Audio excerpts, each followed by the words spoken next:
we'll go ahead and call this meeting to order at 7 o'clock a.m. on the nose. Thank you, everyone, for being here and being punctual. Is this one? Yes. Oh, and then there's more. Does anybody not have handouts? No, I'll take it. I have this here. This is pie chart. Okay. There's a pie chart. Do you have a? I have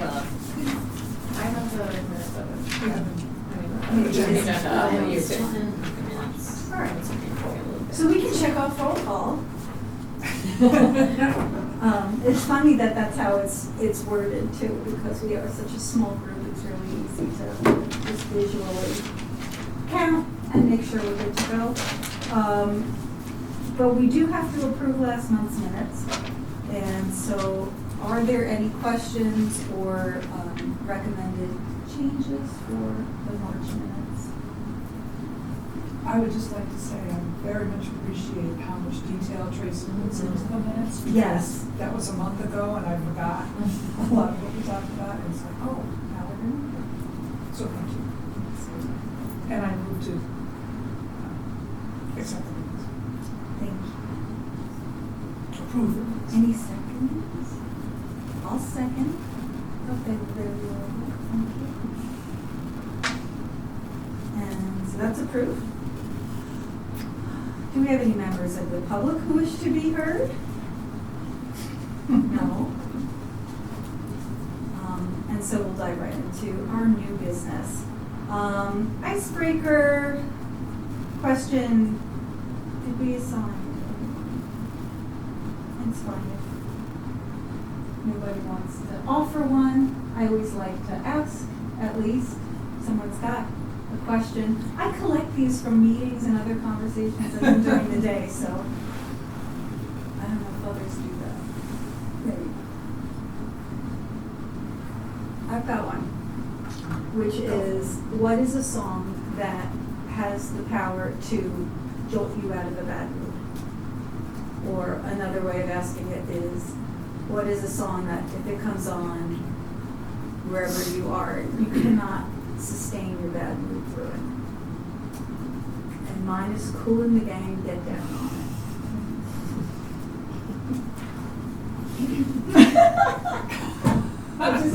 You can't really rage through that song. It would take a lot to try. I can go next because I always get the song so in my head, but it's a classic from my generation, which is Smash Mouth's All Star. I have that song memorized. That's definitely more information. Also, kind of different, but when I'm in a bad mood, I put on John Butler from Butler Trio, Ocean. It's just in a completely instrumental, whatever. It's like, I don't know, 10 minutes long. But it like builds up, and by the end of it, you're like, all right, okay, cool. I'm feeling better.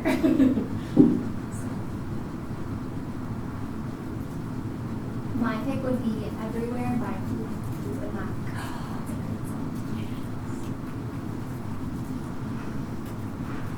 If I Had $1 Million by Bare Naked Ladies. This is used to sing with the kids all the time. That's good. All their songs. Nothing. I don't know any songs. I don't listen to classical music. And does it make you happy to hear that? Well, there you go. Sometimes, yeah, sometimes. Is there a composer or a particular piece that? Beethoven, Okay. but lots of others. Hi. As far as good mood, bad mood, my like mood raiser person is Nika Costa. It's like I don't know if you've ever heard her. I think she's a Greek American, Italian American, like boogie pop disco type person from like the 90s and aughts. And yeah, she's got a beat. Yeah, love her.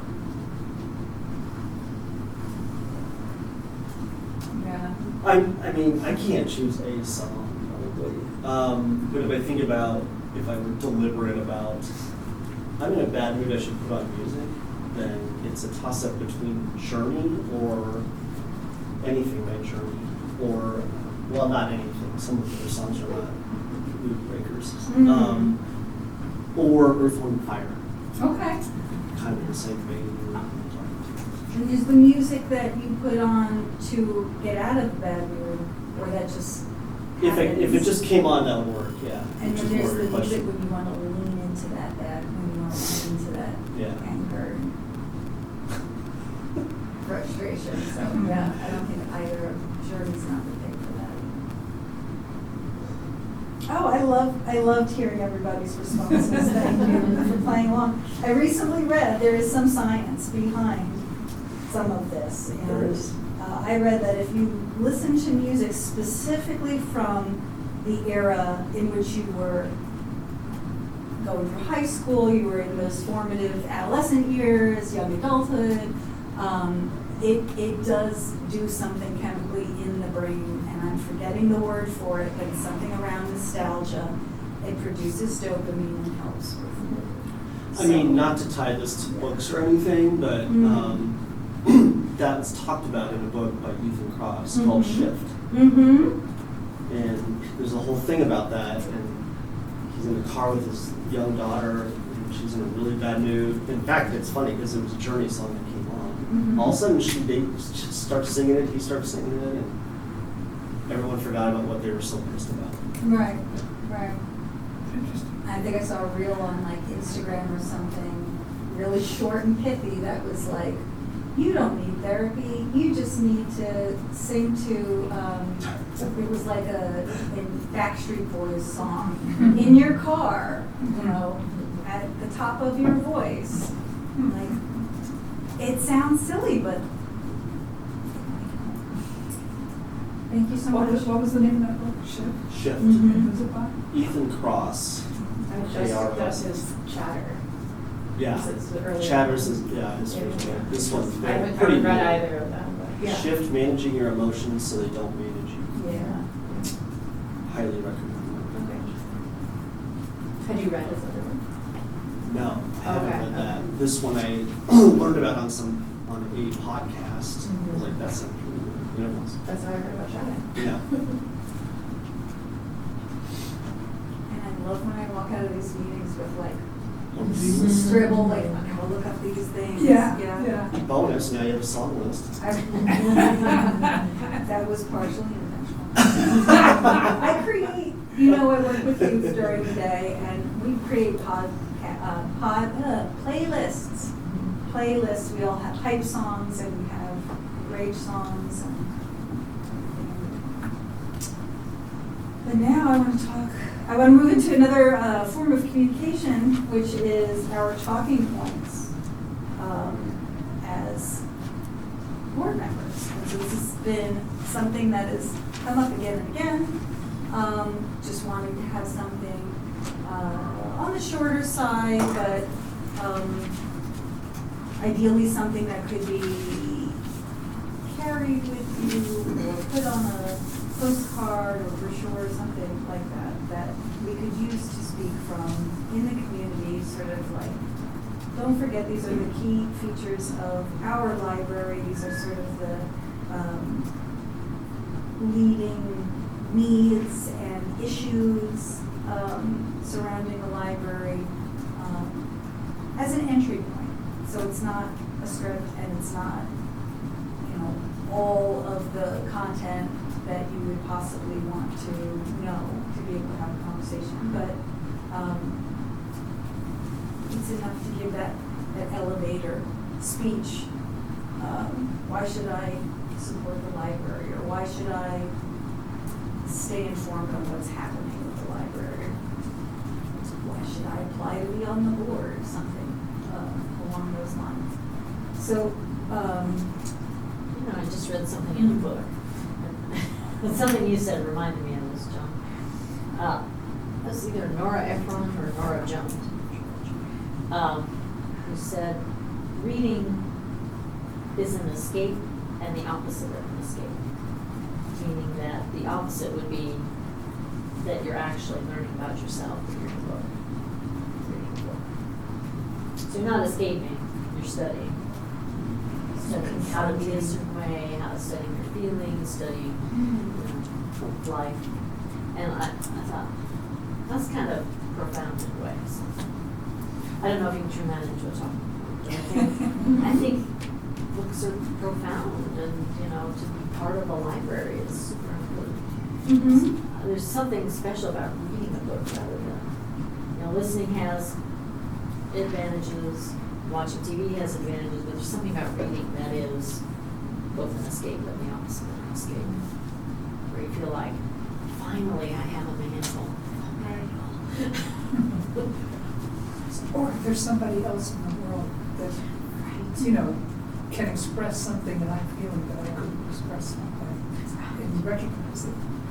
Yeah. It's validating or like Yeah, mirrors. exactly. I want to put some structure around what you're offering, what I feel like I hear you offering, which is this wonderful personal element. And for any of you who've been in workshops where you're developing a pitch or a talk, or they always encourage you to know your why and to add some kind of personal anecdote or story or quote, or anything that is coming from you and is the library translated through the lens of your personal, translated through your personal set of lenses. So we don't have to workshop those tonight, but I do hope that you will think about that and think about, maybe it's a phrase, maybe it's a quick little story or a line that you read somewhere that is engaging and appealing and is specific to you and your relationship with libraries and reading and so on. My ultimate goal is that we will have something like this hopefully by June, like in a physical presentation format, and we can all have them, we can have multiple copies and whatever. But today I wanted to just start to capture, mostly focus on capturing what those talking points should be. And next month it would be great for us to look at a draft together and do a little bit of cutting and wordsmithing. And then maybe the final piece can even have like some blank space so that you can write in your notes or flip it over and write in things that you want to remember to talk about because you live in this area or you've had this experience with the library. Did we share what John had sent, or was that just the chat? I think I just sent it to you and Tracy. Okay. Yeah. Is that something that we would be comfortable like looking at on the screen? Yeah. Is there any reason to not do that? The Just only because reason of to not blank do that is if I page. can't find where I put it. Oh.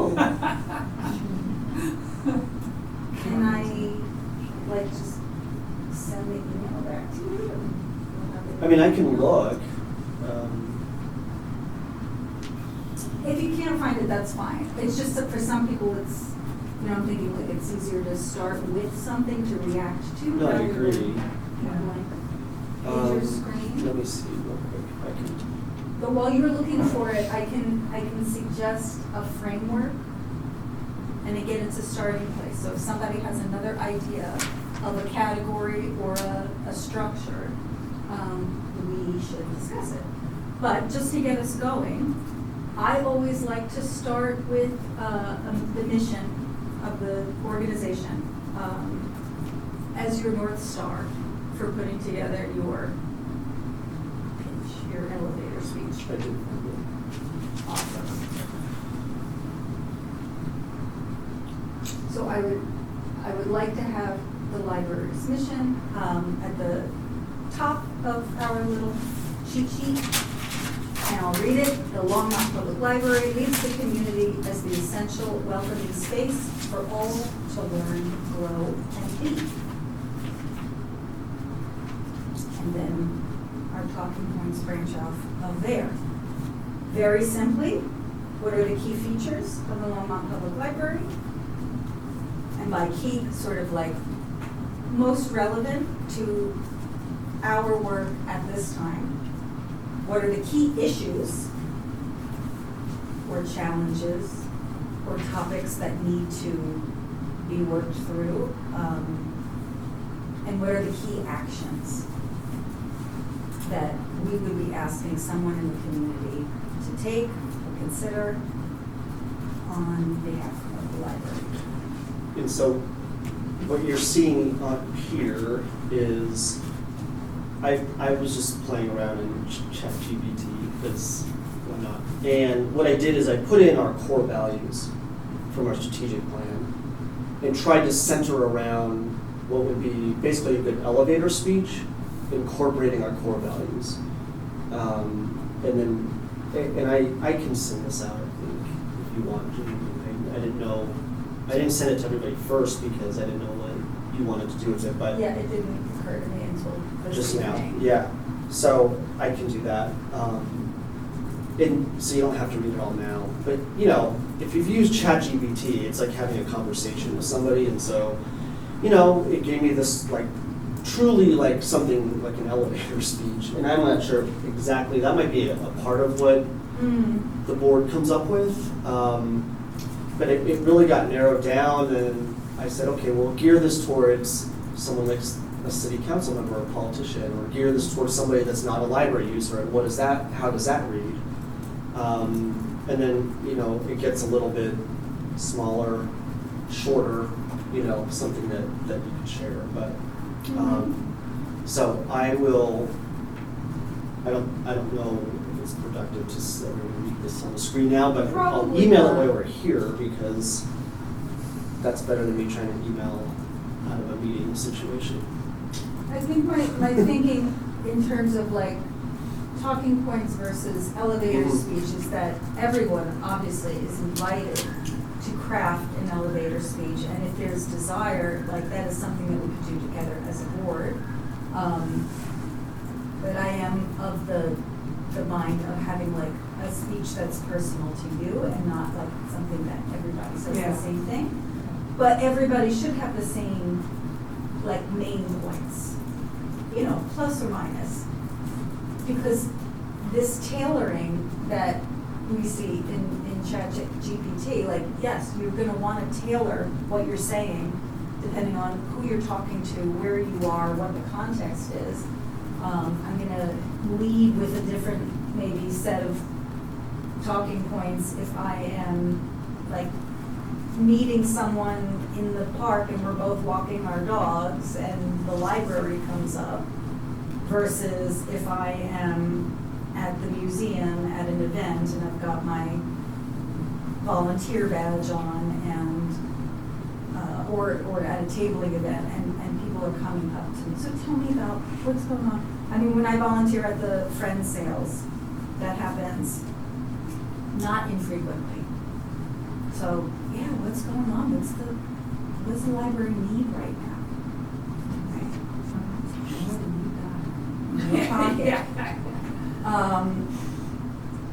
So that was my thinking. And it's also easier than to craft a whole long speech. Yeah. I think something more formal, like particularly the first one, sounds like a politician talking to people. That just turns people off, I think. For people like us to be doing that, I want to be talking more where it sounds like I'm actually coming up with this myself, tailoring it to the person I'm talking to. Yeah, and I think I agree. My thought with this is just it gives some words and language that to make it your We own. can pull things You know, out. yeah. No offense to politicians. I was gonna say noted. Yeah. It's okay. Yeah, no, I'm talking about other ones. I know, I hang around with it. Sometimes I'm like, I get it, I totally get it. Yeah, they go into this mode and then your eyes just close over. And I don't want people to do that when they're trying to talk about it. Would we want to engage in maybe 5-10 minutes of brainstorming around these buckets? Sure, I think a lot of times people maybe can't create something from scratch, but they can piggyback off what other people's ideas are, so I think there's always good energy to share. Because, you can say, well, I think A, and say, what about A plus B? And we're like, oh, yeah, that makes it so much better. Yeah, that was my Yeah. hope, that Oh, some okay. of you would feel that way. We didn't practice this before, yeah. But yeah, I agree. And you can start by imagining, like, either you're saying to someone, did you know?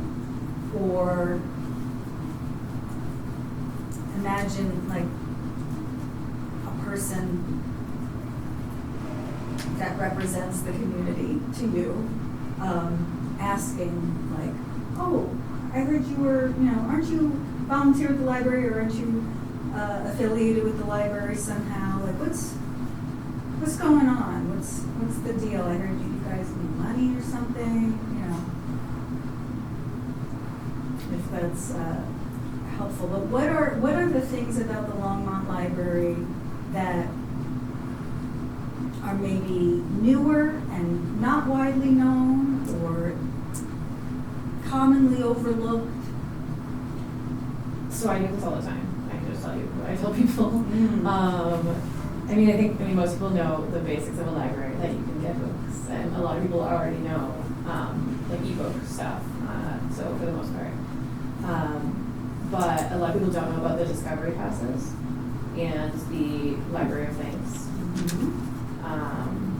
So those are the two things that I most commonly talk about. Sometimes I throw in like the 3D printer. Oh, yeah.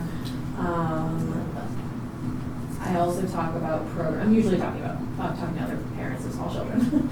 So I talk a lot about programming, the different like story times, things like that. But I don't normally know exactly all of the events that are coming up, so that could be something that's interesting, like having access to that. Because I know there's so many events that are happening, especially like older kids and stuff like that. Like I'm always looking at there's so many first through sixth grade groups for I don't know anything about those things, but I just feel like there's a lot of programming going on. So that's usually what I talk about when I talk about just what the library has. My dad recently actually was like, being an old man, and he was like, I don't get the point of the library. Mind you, like, I'm on the board and his wife is on the Friends, so like I think he's just being obstinate or whatever. But he was like, yeah, books, whatever. Anyway, I think a lot of people, when I talk about like problems with the library, a lot of people will talk about the ebook wait time. Yes. What is it called? The Libby wait time, Yes. wait time for Libby books, and they often will talk about all of the other library cards that they've picked up in the area, so that they can get shorter wait times on books.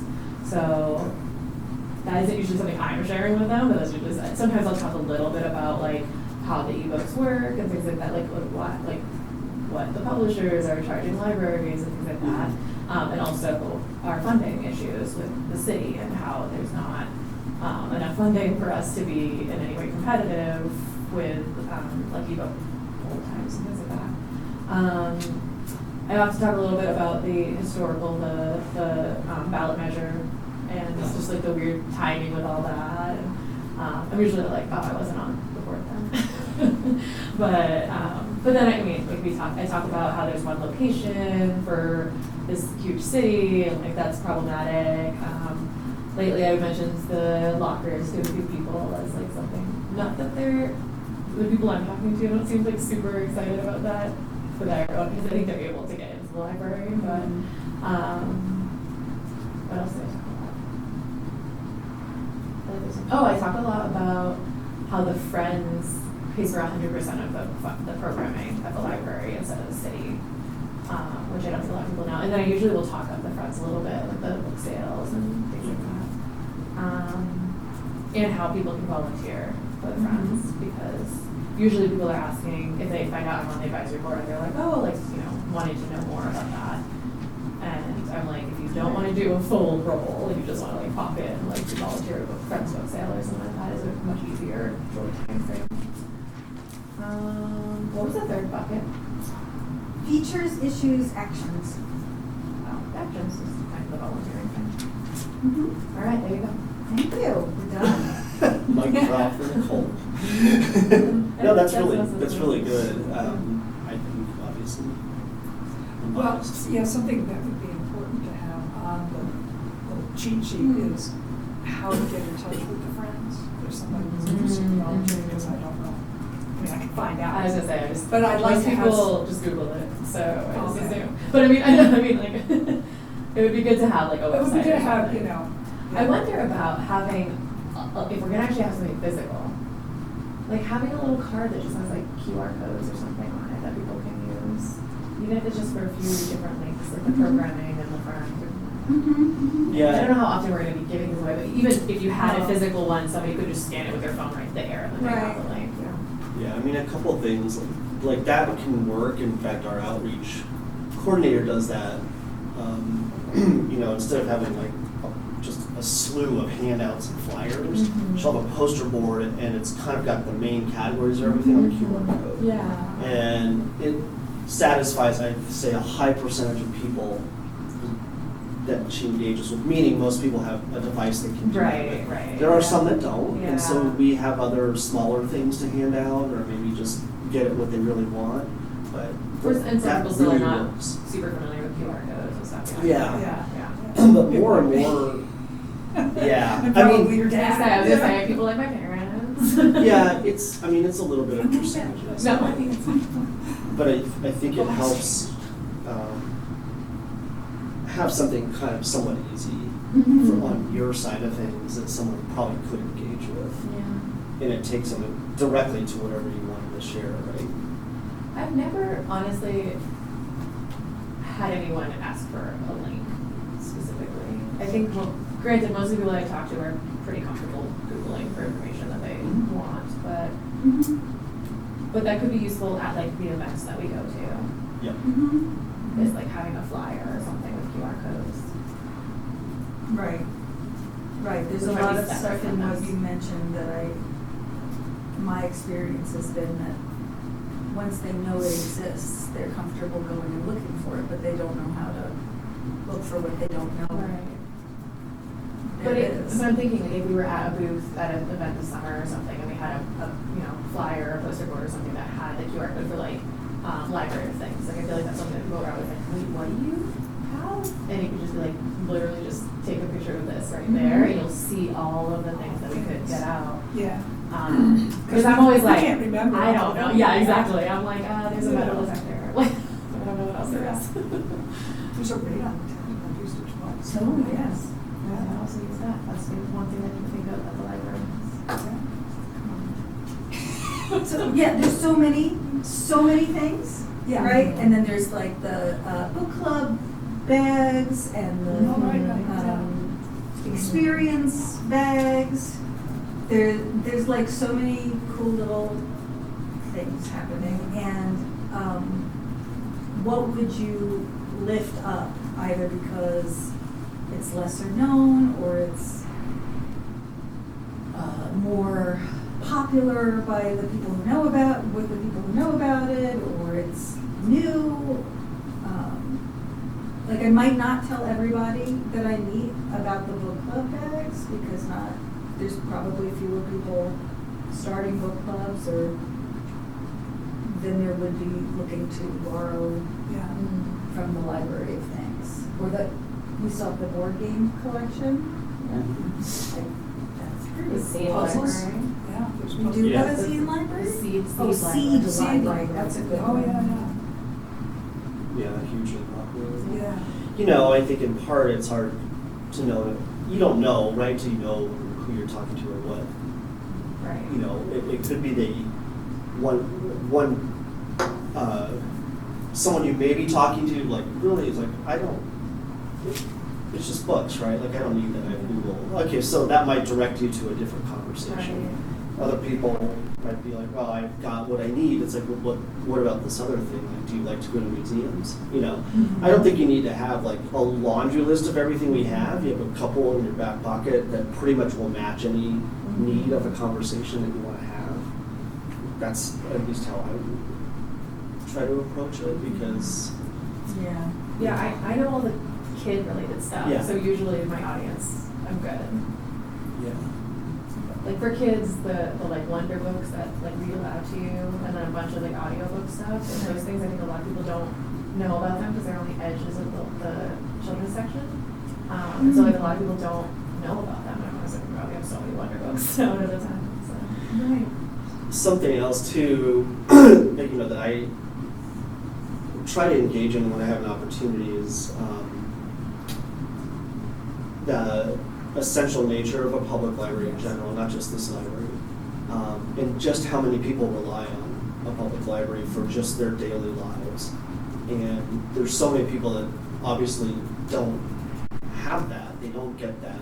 And so like they don't need a library, therefore nobody else does. So I think that kind of messaging too. So it's not so much Longmont, I just think that's in general, but it does matter here, and we have a lot of people that make use of our computer lab, tech classes, they get resume help, language learning, it's just phenomenal what that kind of stuff is meaning to people, and just a feeling of connection, so like our outreach coordinators out there doing language classes, and particularly, at this moment in time in this country, there's a lot of people that are a little hesitant to kind of get out from their comfort zone, so we're going there. And that's an essential need for those people, and they're feeling connected, and we're building that connection. So those are kind of more philosophical things, I think, but I think they matter. And to me, that matters when I'm trying to express to people that we have way more to do and more to grow. Right. And not to always link it back to money, but it's like there's a lot of people that rely on us, and we can only do so much.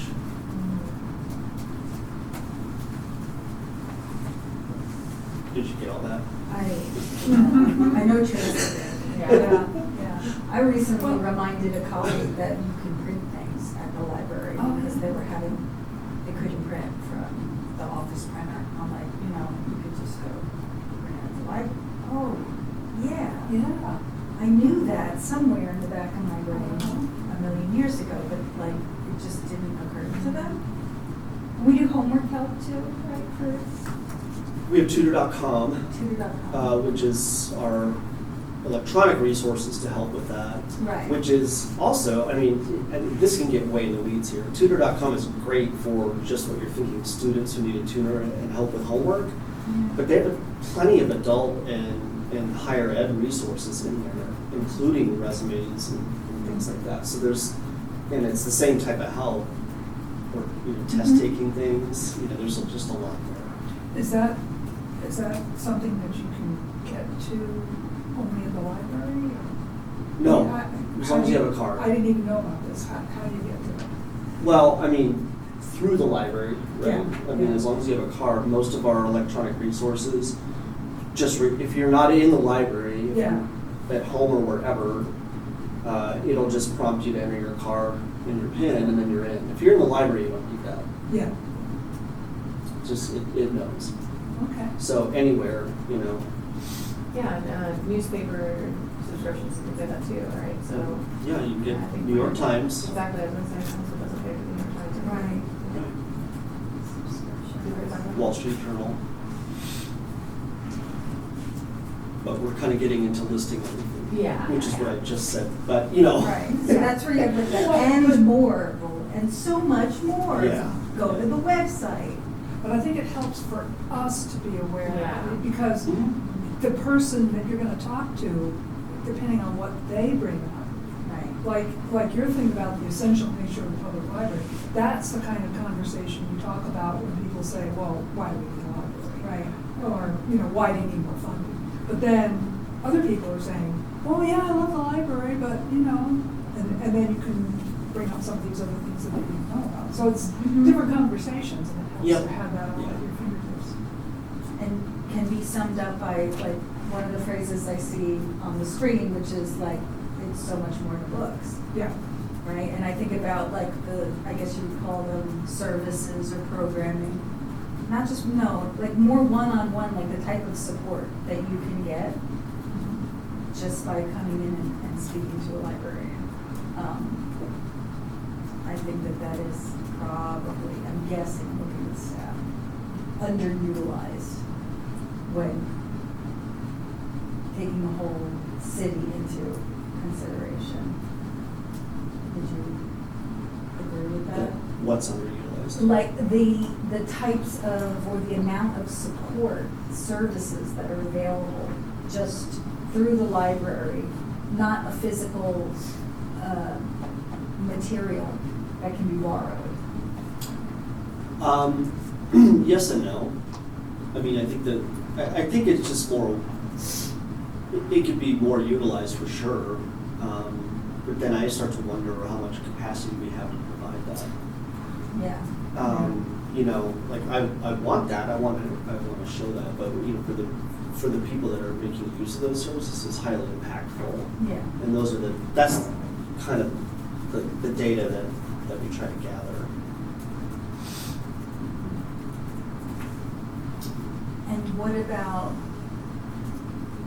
I don't want to call it challenges because challenges fits under this category, but it's also just issues. It's the things that are changing or in development and process right now, the things that we're trying to do, that the library is trying to move forward, isn't necessarily maybe at challenge or problem level at this point. But what are those challenges or issues that are kind of top of the list in 2026? Growth. I mean, I think that's the easiest thing to have is the lack of growth. If Longmont continues to grow and the library stays the same size. And what does that look like? You know, whether it's physical growth into branches out there, or most likely some combination of that and staff, so that staff can get out there. We don't need a building for everything, but I think people that are feeling like the library's not there for them is because they're not coming here, and they would go to a library. So growth, to me, is our biggest challenge. Of a city this size, there's no way we should just have one library. So if you want to simplify your Yeah. speech, that's the one thing I would say. No, that's great. Yeah. And I like how you worded it, like it not just being about buildings. It's Right? Like that's people. not the only solution. Right. How do you accommodate a growing population Yeah. without some sort of expansion?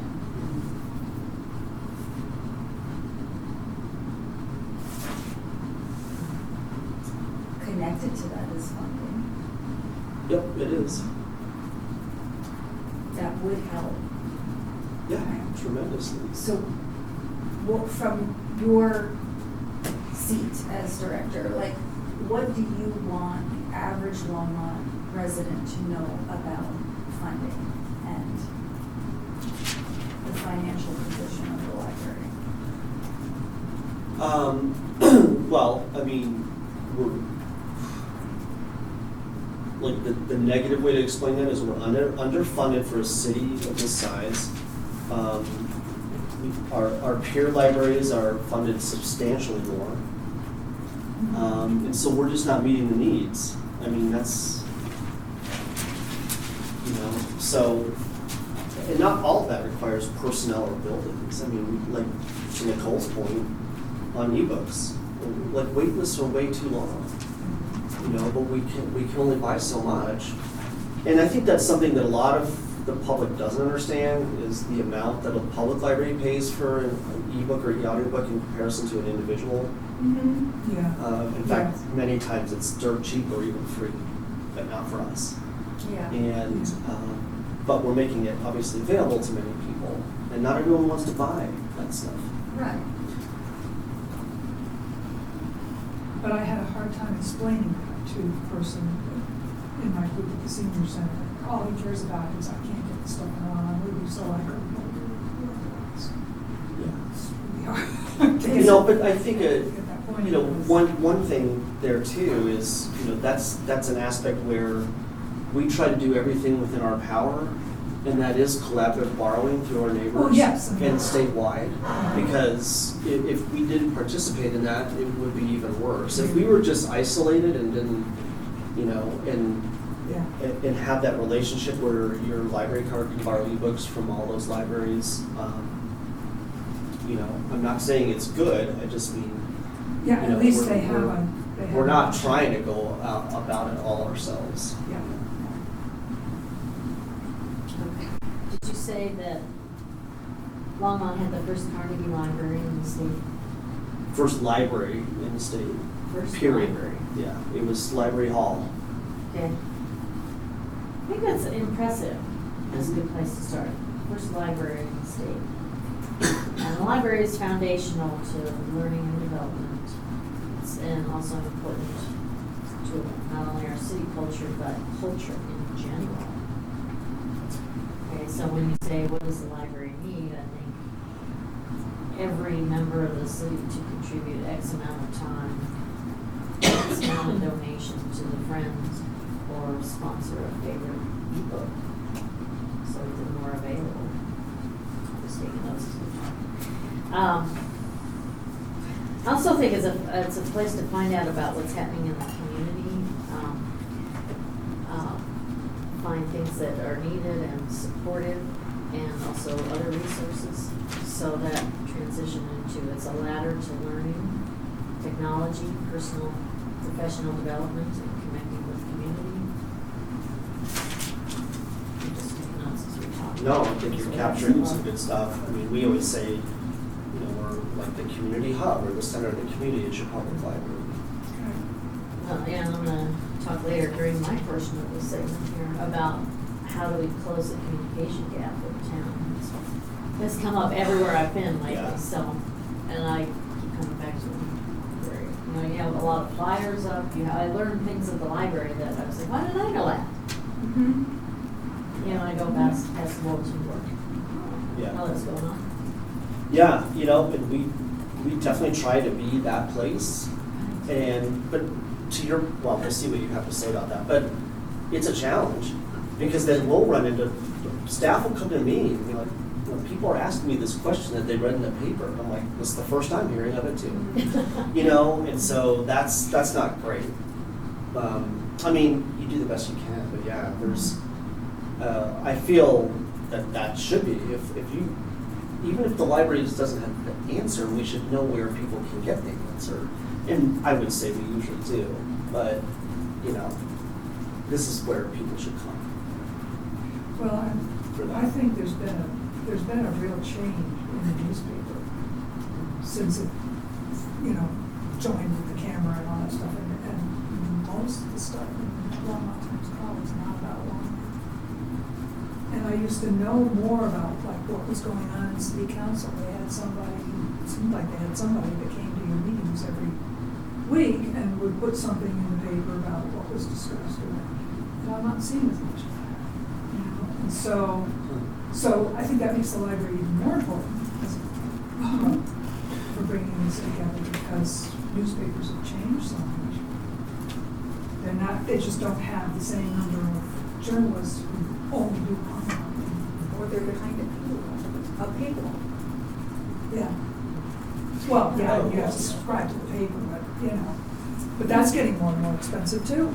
I know what you're saying, because I was looking, I have a box of articles about the council and things we decided, and it's, you know, it's just interesting to see the outside perspective. Mm-hmm. And I realized I haven't gotten one in a while because they haven't had the articles that were Exactly. in depth to the topic we were discussing. Yeah, exactly. Yeah, so, Yeah, I from a roundabout way looked at it the same way, like, huh, yeah, I wonder yeah. how the newspapers offer for that reason. Yeah, exactly. And now that, you know, the newspaper has just gotten more and more, I had to give up the paper more and more, just get it online. And even that, every time you subscribe, it's going up. So, the library. Attention library guests. The library will be closed in 15 minutes. If you need to make copies or have items to check out, please do so now. Atención usuarios, la biblioteca cerrará en 15 minutos. Si necesitan hacer fotocopias o sacar artículos de préstamo, por favor, háganlo Oh, I ahora. wish I had that voice.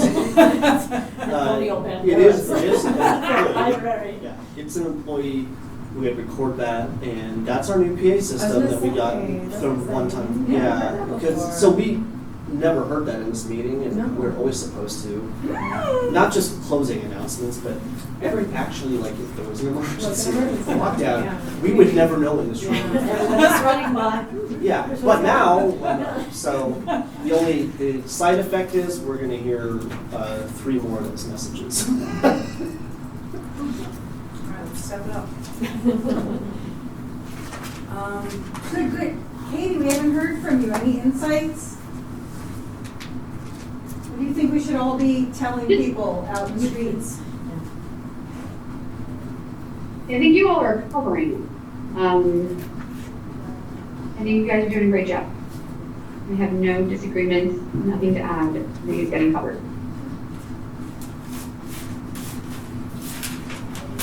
The funding's interesting. The thing I didn't really say is sometimes the library is the only resource for certain populations. Yes. Mm-hmm. It's the only way to find out certain things too, to your point. And just at the Coffee with Council, there was a man who came with a sign on a stick that said, "Library on the west side of town." Is that right? Mhm. Yeah. And I said, "You're in luck. We're opening the lockers up there at the Ascent." That's awesome. Yeah. Yeah. I love hearing that. Right? How did he feel about that answer? Was he excited to hear that, or was he still hoping for more? He would like a satellite, and I said we would like a satellite too. So this is a toe in the water Mhm. of we're sending materials, order them and pick them up, and then we'll start seeing how many people use it, and if we can't support a satellite out there. So it's okay. Are any of you still fielding comments out in the community around like, well, why do we need to build a satellite when there's Google and there's ChatGPT and there's Starbucks for my free Wi-Fi? No, I never hear that question. Are you serious? Yeah, never. No, I only. No, everybody I talk to is like, I don't go to the library because there's not one near me. There's also no parking ever. Figure that Yeah, out. There's no parking. yeah. And I always tell people about the garage, because I'm not sure if a lot of people know about it, but. There's such limited. So I was gonna say, I know, You're you're like like, stuck. it's an extra I layer. know, it's not like I think so. No, there's limited, it's very limited public parking, I will admit. Yeah. There's only like 3 spaces, and then, well, there's 5, but 2 of them are EDA. And then the EV parking. Is there really only 5 spaces? I feel like I've gotten lucky maybe. It's tight. There's, Well, and there's like. sometimes when I drive by, they are allowing people to park under the hotel Longmont, and sometimes not. It's spotty right now, because without that parking lot across the street, that has been so hard for so many things. Mhm. But I think that parking garage looks like it's getting really close. Yeah, and it'll be in half public park, like, I don't remember, but Something like that. I think one level of it'll be public parking, the others for the hotel. Unpaid public, like free public parking. Yeah, just like all the other Just like the other, lots. yeah, okay. Yep, 2 hour, I That's think, good. for on weekdays. There might be 1 or 2 spots in our garage that are for compact cars or EV. There's I think you 2 mentioned EV EV. spaces, there's 2 ADA spaces. Okay. And then there are about 2 or maybe 3 just general Right. library Okay. 2-hour Right. parking. There, I think I've gotten lucky, I've gotten down there and you Yeah, guys like you know, 2 empty, I'm like, great, this is awesome. there used to be more, but the Friends operation has grown.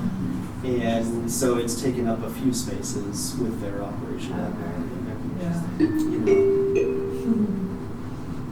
know. Attention library guests.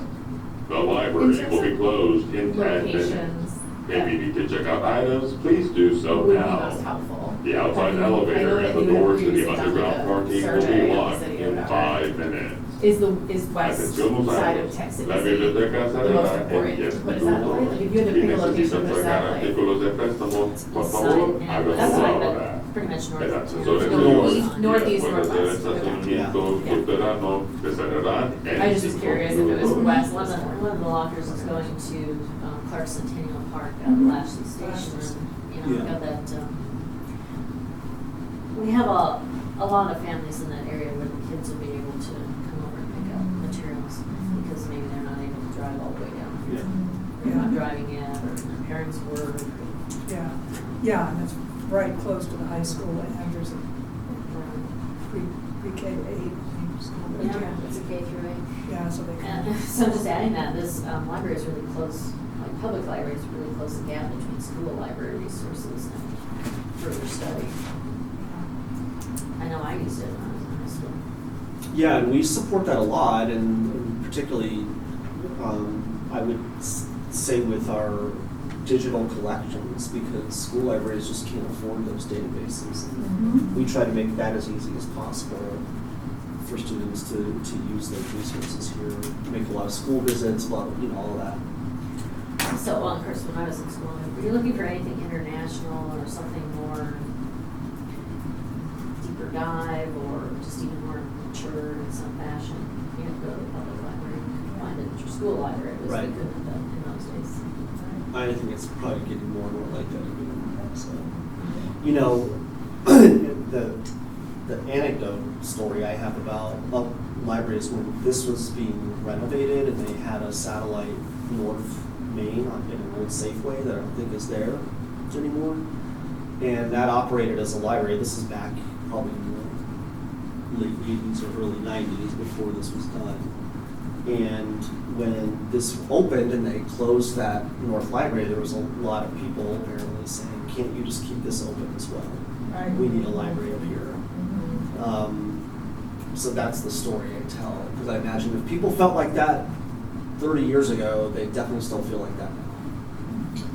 So I'm thinking of my daughter, when she was in high school, she had to do some report on, it was on China, and I'm trying to think what the topic was.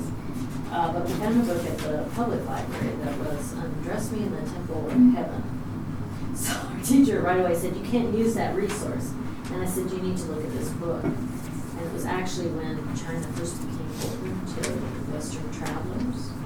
So it wasn't salacious at all. It was about, vulnerability of being like the first travelers in China, and had some amazing stories about that time. She said, oh, no, I'm so glad you found that resource, And I think just that title would come to that with the school library. Yeah. But, yeah, it was very worthwhile. Anyway. Real controversy. Well, and another point about satellite libraries is not just resources and that kind of thing. I'm thinking in terms of a place for kids to go after school to do their homework. Do you get a lot of kids in here? Well, we do, but we also, what I think about is the ones that don't come here, because Yeah. it's not close enough, they don't have a ride. It's Well, yeah, just, exactly. so yes, Yeah. it's like yes and, right? So, yeah, if you could put a satellite, even in a storefront someplace, where they could get there Doesn't take from, much. walking distance from the school. That would be fantastic. And it's not even just to do their homework. As you said, a lot of it's electronic and all that kind of stuff. It's to, in a group with their friends, kind of thing. And also have a In quiet safe space to go to. And, in a safe space, and not just wandering around. There's a lot of noise out there. Yeah. Particularly in certain neighborhoods, and then we got a lot of brothers and sisters, kids, Yeah. parents work late, being able to go study for your exams. Yeah. I mean, it's just a space for anybody, For is anybody, what I would yeah. say, and what we do say. And it's Yeah, in our mission yeah. statement. It's just like, you can come here with no expectation to spend money. We don't care why you're here. Yeah, we have policies, whatever, but you can just sit and stare at a wall. We don't care. Attention, library guests. And I think The library that will be feels safe closed to me. in 5 minutes. Please make your just, way it's, to the it's a checkout place station. to go for whatever reason you need. Atención usuarios, la biblioteca cerrará en 5 minutos. I mean, we Por get real favor, philosophical, diríjanse right? a But it's like, zonas de préstamo. we also, I would argue, are like the last institution that protects privacy of people more than any other institution. And doesn't expect it. You have to pay for it. I think that is going to be more and more an important talking point about the data and confidentiality, privacy. And I don't think, I certainly haven't led with that in conversations since 2001. I haven't had to talk about that in regard to public libraries. So.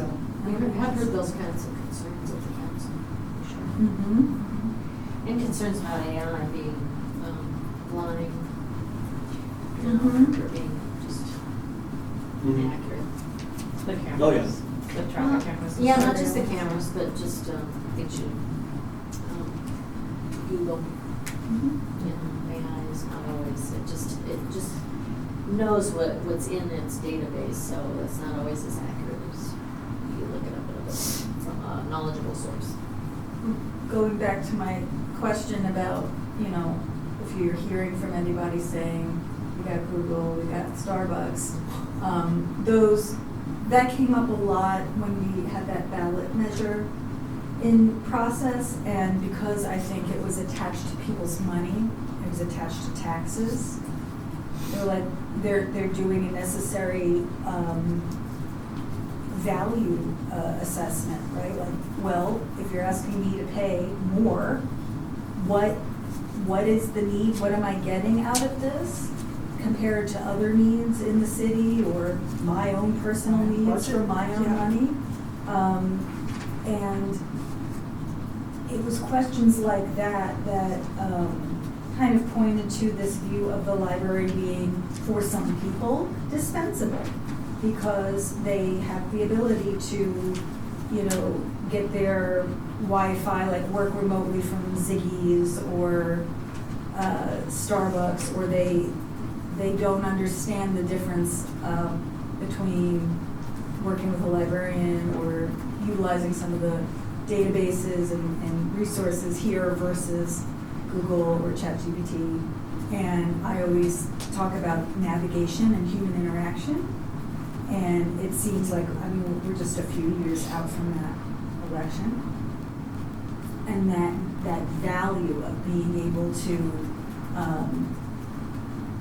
access a curated collection or a curated set of portals to information and have human beings who can listen to your questions, who can help you find something, who can help you discern between and among sources and their credibility.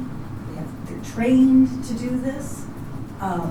Like that to me is more invaluable now than it felt even 3 or 4 years ago because of the proliferation of AI and now, you know, the big grab for personal data. You know, I think the problem with the ballot measure is that it was matched with the recreation center. Oh, And then also it was put in, quote, they were asking to put it in, quote, the most affluent neighborhood in town. Yeah. End quote. And I live in Ward 1. It's far flung. It's very multicultural over there. There is a gap in income. And so it's not accessible for people on the northeast side of town to make it all the way south to where the existing recreation center is, and it's even less accessible for the west side. So I'm just saying. But I think you're touching on something that is a great equalizer, in that not only would it be more accessible to have people have economic barriers, but it's also would be more of interest and accessible to people who The have library privacy is now issues, closed. which Thank you for visiting That the is an Longmont Public economic area, Library. that's a La biblioteca ya está cerrada. personal issue, but Gracias por also just visitar la privacy biblioteca issue. del So, Loco. yeah, so I think that might be a great unifier, is what I was trying to say, Mhm. privacy Mhm. point.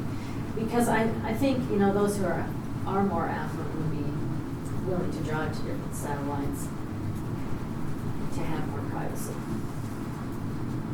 And for instance, if I thought this library had no parking or whatever, I would, very easily go further north or further west if those were less busy. Yeah, exactly. I mean, I think there's a bigger, I don't know, this gets bigger than the library, and we could go down way too deep here, but I think when we talk about ballot measures and elections and people voting for what am I getting out of it, that's a huge community problem to me, that everyone votes for their needs and their needs only, and no one thinks about anybody else. And like, it's okay to vote for something that benefits somebody else and it doesn't really have an impact on you. That's, I know I'm saying a lot there, but I don't have an answer of how to address that. But it's just, that's like not just libraries. I feel like that's a lot of election, you have schools. Like if people don't have kids in schools, they're like, no, but what about the, I don't know. It's just, that's why I mean, this could go way down into like, we don't need to go. I mean, you can make even appeal to their selfish nature and say it affects your property values, Yeah. it affects your public safety. Yeah, so part of it can be done through how do we Yeah. better message or communicate that, or Yeah. market it for that matter, but, Yeah. I mean, that last ballot too, besides everything you mentioned, there was no time to campaign. Like, there was no way we could get How any kind of message. come none of the three initiatives decided to do another ballot measure? Because the rec was doing the like land swap type of thing, right? Some kind of thing with the At the Y time, law. Yeah, so Yeah. maybe that just fell out. But like the library never did anything else, and the performing arts center, I don't know what happened. Were they going to just do something? They were going to do some other kind of funding or something. I can't remember. Do we know? We are, okay, so with performing arts, we're still looking at maybe the sugar mill That's redevelopment, what- and that yeah. has transitioned more to the urban renewal authority. So we think that potentially we could go through urban renewal. Rather than Which taxes. it uses tax increment financing, so as the development occurs, the taxes that it generates then get funneled into the development. So it's more project focused, and that's kind of a nice way to handle those types of developments. The thing, and don't kill the messenger, but the thing I heard on the northeast side of town is, why are we gonna pay for another rec center when we don't get to use the one that we already paid for? We don't make it all the way to the south end of town, it's a half hour and a half hour back, so that's an hour out every day, and then whatever time you exercise. Well, and now Yeah, it's. and so go over it's to the jam- west side, And now it's jam-packed. I mean, the Right. parking lot is totally full since the Y closed. Right. We tried to go there. So it just kinda I think, went along with. I think John, Go ahead, I'm sorry. to John's, oh no, it's okay. To John's point about, the whole culture of, well, that doesn't impact me. I think there's also the other end of the spectrum of, and I know this is like the main tool at the city's dispense, but it's a sales tax. And so then that disproportionately affects those who are the low income end of things. And so they need it the most, but they can't afford additional sales tax. And so they might vote no for it just on the pure, can't do extra sales taxes. We know that that's like the main avenue that the city has at its disposal, but I think that that's really difficult as well. Yeah. Yeah, that's hitting the nail on the head right there. Yeah.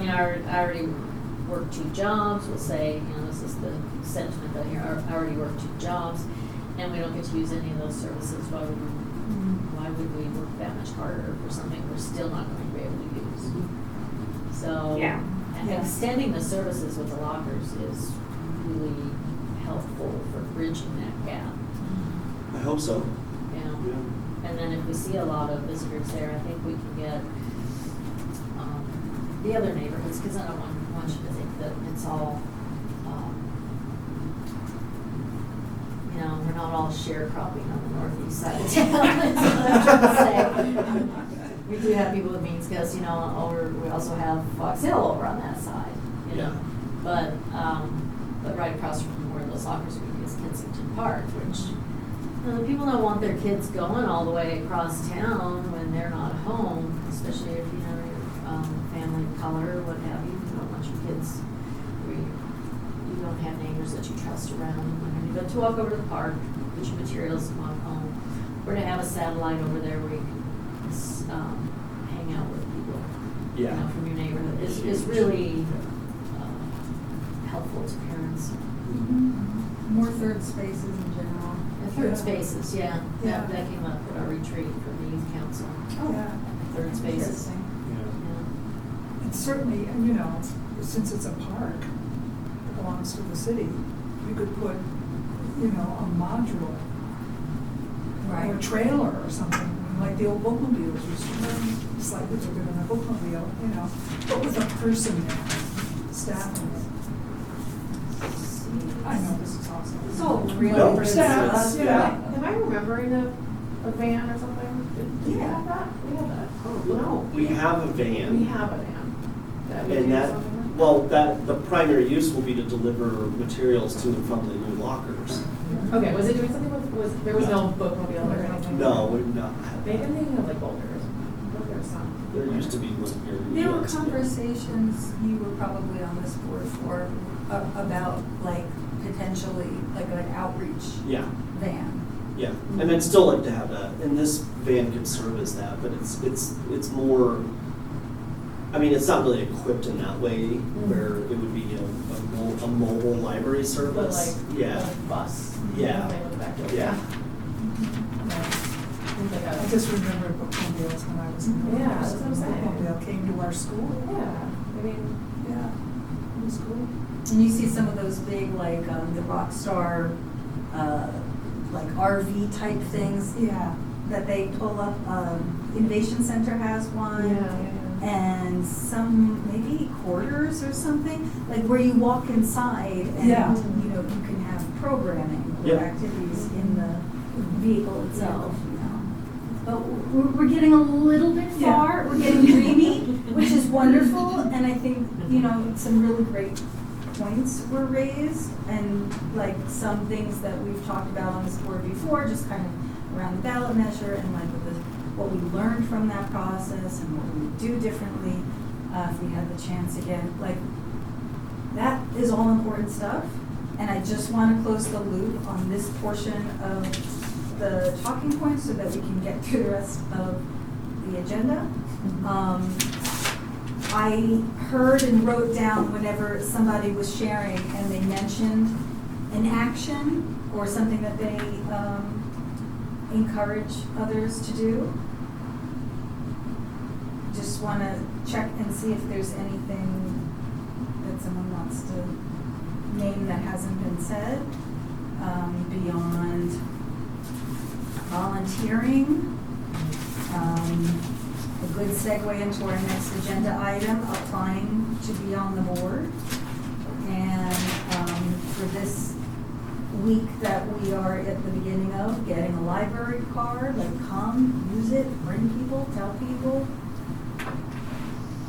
What else? I'm saying donations to the Friends of the Library, or maybe sponsor an ebook, so we can have more available. Is that a thing that we're able to do easily? That specifically, I don't know how that would work. Yeah, I don't have a process for it, it's just as Yeah. we were talking about, that's a problem, I'm thinking, well, why can't we? And that's Get the sponsors. solution, right? Like at the risk of being really dense. The solution to the ebook waiting list problem is to buy more copies of the ebook. You know, I'm glad it said something. I would, John, that should be a pretty, I mean, I don't want to speak for the Friends, but it should be where I stand from in fundraising. It's not that hard. You just figure out as a staff what you think a good kind of average amount of money it is. And you just ask the person that when they make that donation, they just don't know what it's for. Yeah. yeah. I was thinking the same thing. I mean, it could certainly be done as making a donation to the Friends, or, you know, and then kind of indicating what it's for. generally when people do that, they're just donating. And most people, of course, are doing it through actual physical books. That's how they're contributing. But I just want to remember, I feel like we talked about this a few meetings ago, where one of the problems is that our collections budget item for the city was not increasing proportionately. correct.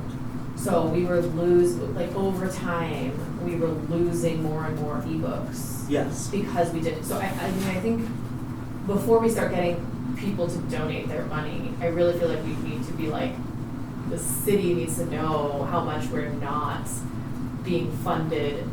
I don't know what, like, I guess, I don't know, I feel like the city generally tries to like keep us on pace with like whatever was originally just like allotted for ebooks when it was first like part of the budget, right?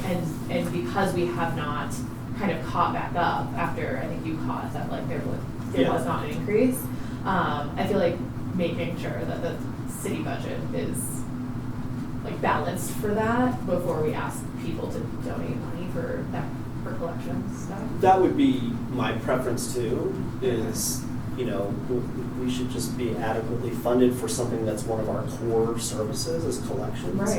Right. I'm not gonna stop somebody from saying like, well, let me give you some money for ebooks, but I agree with you.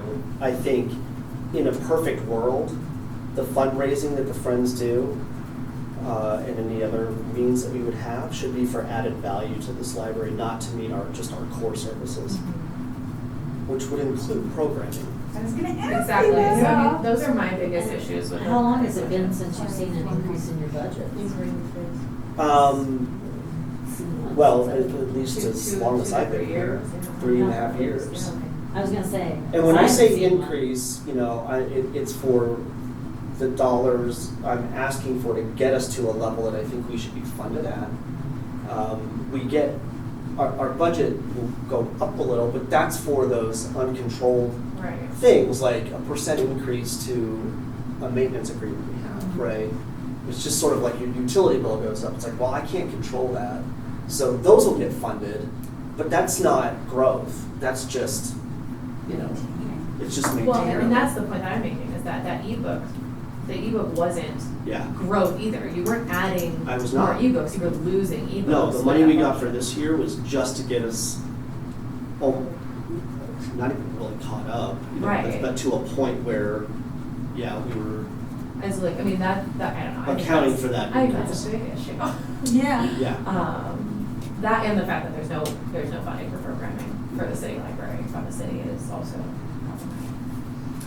One of the problems with the budgeting for the library is there isn't, for instance, a certain portion of the sales tax goes here, but the library doesn't get that type of funding. It all comes from the general fund. Yep. So it's kind of your slice of the pie. Mm-hmm. Yeah. And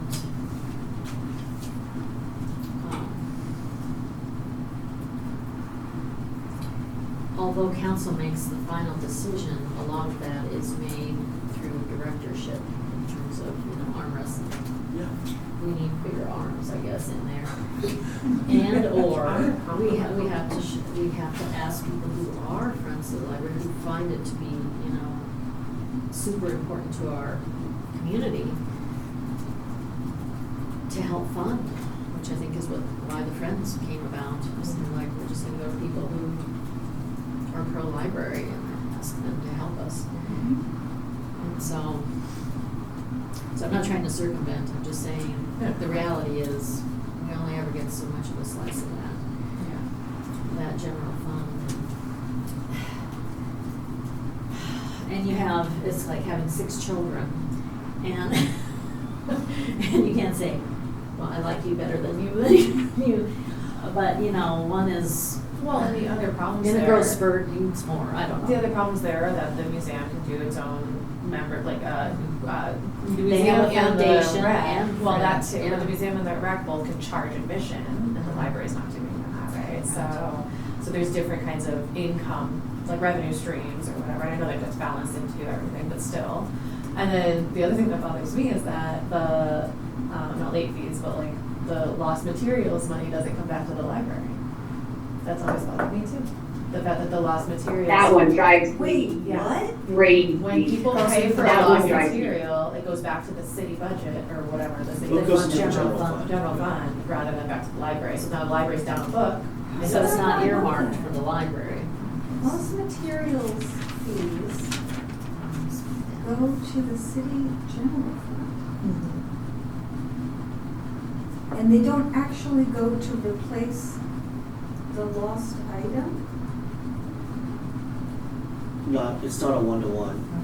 How does it work in other libraries? Well, in a lot of municipalities, just this way. You know, unless there's a dedicated account or something, and it's just very difficult. But there's another conversation about that too, on replacements and fees we charge, because then you get back into another conversation about barriers to access and, you know, attaching fees and a lot of things always affects the people that can't afford it. So what they do is they keep the books anyway. So I would rather eat the cost on a few lost or damaged things, because we will lose less materials. Do you build in like a certain amount of like shrinkage in your budget, like to account for materials that are gonna disappear and you would have to pay out of pocket to replace them? No. I think they I call it like the cost of doing business. Yeah. Yeah. We're gonna have loss. Any library does. We try to minimize that, and part of it is rethinking about how we minimize loss, and part of that is removing a lot of punitive tactics to get people to pay, because it's always the people that can't pay. So they'll have, you know, hundreds of books that they borrowed, and now they have late charge. We don't do late charges, but let's say when we did do that. So what do? They just stop using the library and they keep all those books, and that's hundreds of dollars worth of materials. But if we drop those late fees, guess what? We get the stuff back. I don't care when we get it back, and I mean within reason. So Yeah, I think that was really Yeah. smart. but Well, even so, Nicole, you're right. Like I feel like that should work differently. So if we are collecting money for things, it needs to go back to the library. Yes, and don't get me wrong, John, I agree with you. I don't ever want to stress the fee thing, and I do like in this post-COVID era not having late fees. Although I will tell you that I was the type of person who didn't mind late fees because I saw it as a donation, you know? And my husband would get the books back on time, and I would say, very nice of you actually, because now you're not making a donation. And it was this constant argument we had in our marriage of who was right. And so I will say that like that was my style before anyway, but yes, I never want fees to become a barrier, but when somebody does pay a fee, it should come to the library. It just should. Yeah. The only area where that does happen, and it's not frequent luckily, is in our Library of Things collection, because that's a very specialized, and many things in there are worth hundreds and hundreds of dollars. So if someone does not return it and they pay it, we put that right back into replenishing that collection. But that just functions differently, and in part because that whole program is Friends funded. So it's not a general fund service. There you Yeah. All right, this was good. I got like 2 pages of stuff. So what I'd like to do for next month is work with Tracy to get her lovely minutes, and I will work with my notes and kind of just come up with a condensed draft that we can look at and edit next time. Is there anyone who would like to oppose that or suggest a different process? This is not meant to be like an overthought, overwrought thing. It's something that might be helpful, and it really is. I'm imagining it mostly for internal use on the board, and it can be dated whenever anybody would like. So, thank you. We're gonna end here for this bit and move on to old business, which hopefully is just a short check-in. We're in the getting ready, get ready, set go. We're in that set position for receiving a bounty of applications. I just didn't want to go, I almost forgot. Okay, all right. Today was the cutoff, but then I heard that it's been extended. Well, to it's the in one place it 18th. says till the 24th, but then Yeah. on the website it says the 18th, so. It's the Yeah. 24th. Yeah. Extended to. It so came Back up to on my communication, calendar as still Diane, being the back to 20th communication. because that was the original date. Yeah, It was like, yeah. it didn't move, okay. But yeah, Yeah. do you That's have any something idea for how us many to know. applications you have? No. Not yet. And we want to just confirm the number of vacancies that we are going to be filling. I have some news to share, and I will be stepping down after the June meeting. And it is a hard thing to say out loud, and I've actually been thinking about it since before the new year, as the demands on my day job have continued to increase, and stuff going on at home. More of my presence is needed elsewhere, and I feel like I've had a good run. This is my second term, and so I wanted to see the second term through to the end, but I'm frankly too stressed out. And if I can't give this what it deserves, then it's the right time to pull back. So June will be my last meeting, so that is another vacancy that we are adding. Well, there's technically 4 then. Because It's everyone but me. Yeah. Because, And I mean, me, I'm still Yeah. on the liaison. yeah. Yeah. I mean, you just applied. I think Katie's in the same situation you are. Yeah. So you can reapply. Katie, are you reapplying? Oh, you're muted. Or something, we can't hear you. I think I had one more year. Is that right? Is this it for me this year? No, you have, No, because I have one more year and you were on it a year before me. And no, I'm kind of like Jamie. I was working to get to the end of the term, but yes, my life has become quite stressful too. I did think I had one more year, and I was going to work hard to stay on for that additional year. I didn't realize I was coming to an end. But I cannot re-up for a full next term. All right.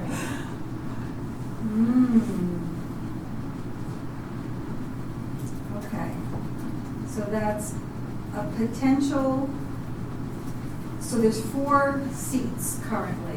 Hopefully you There's 5 interview well. seats available,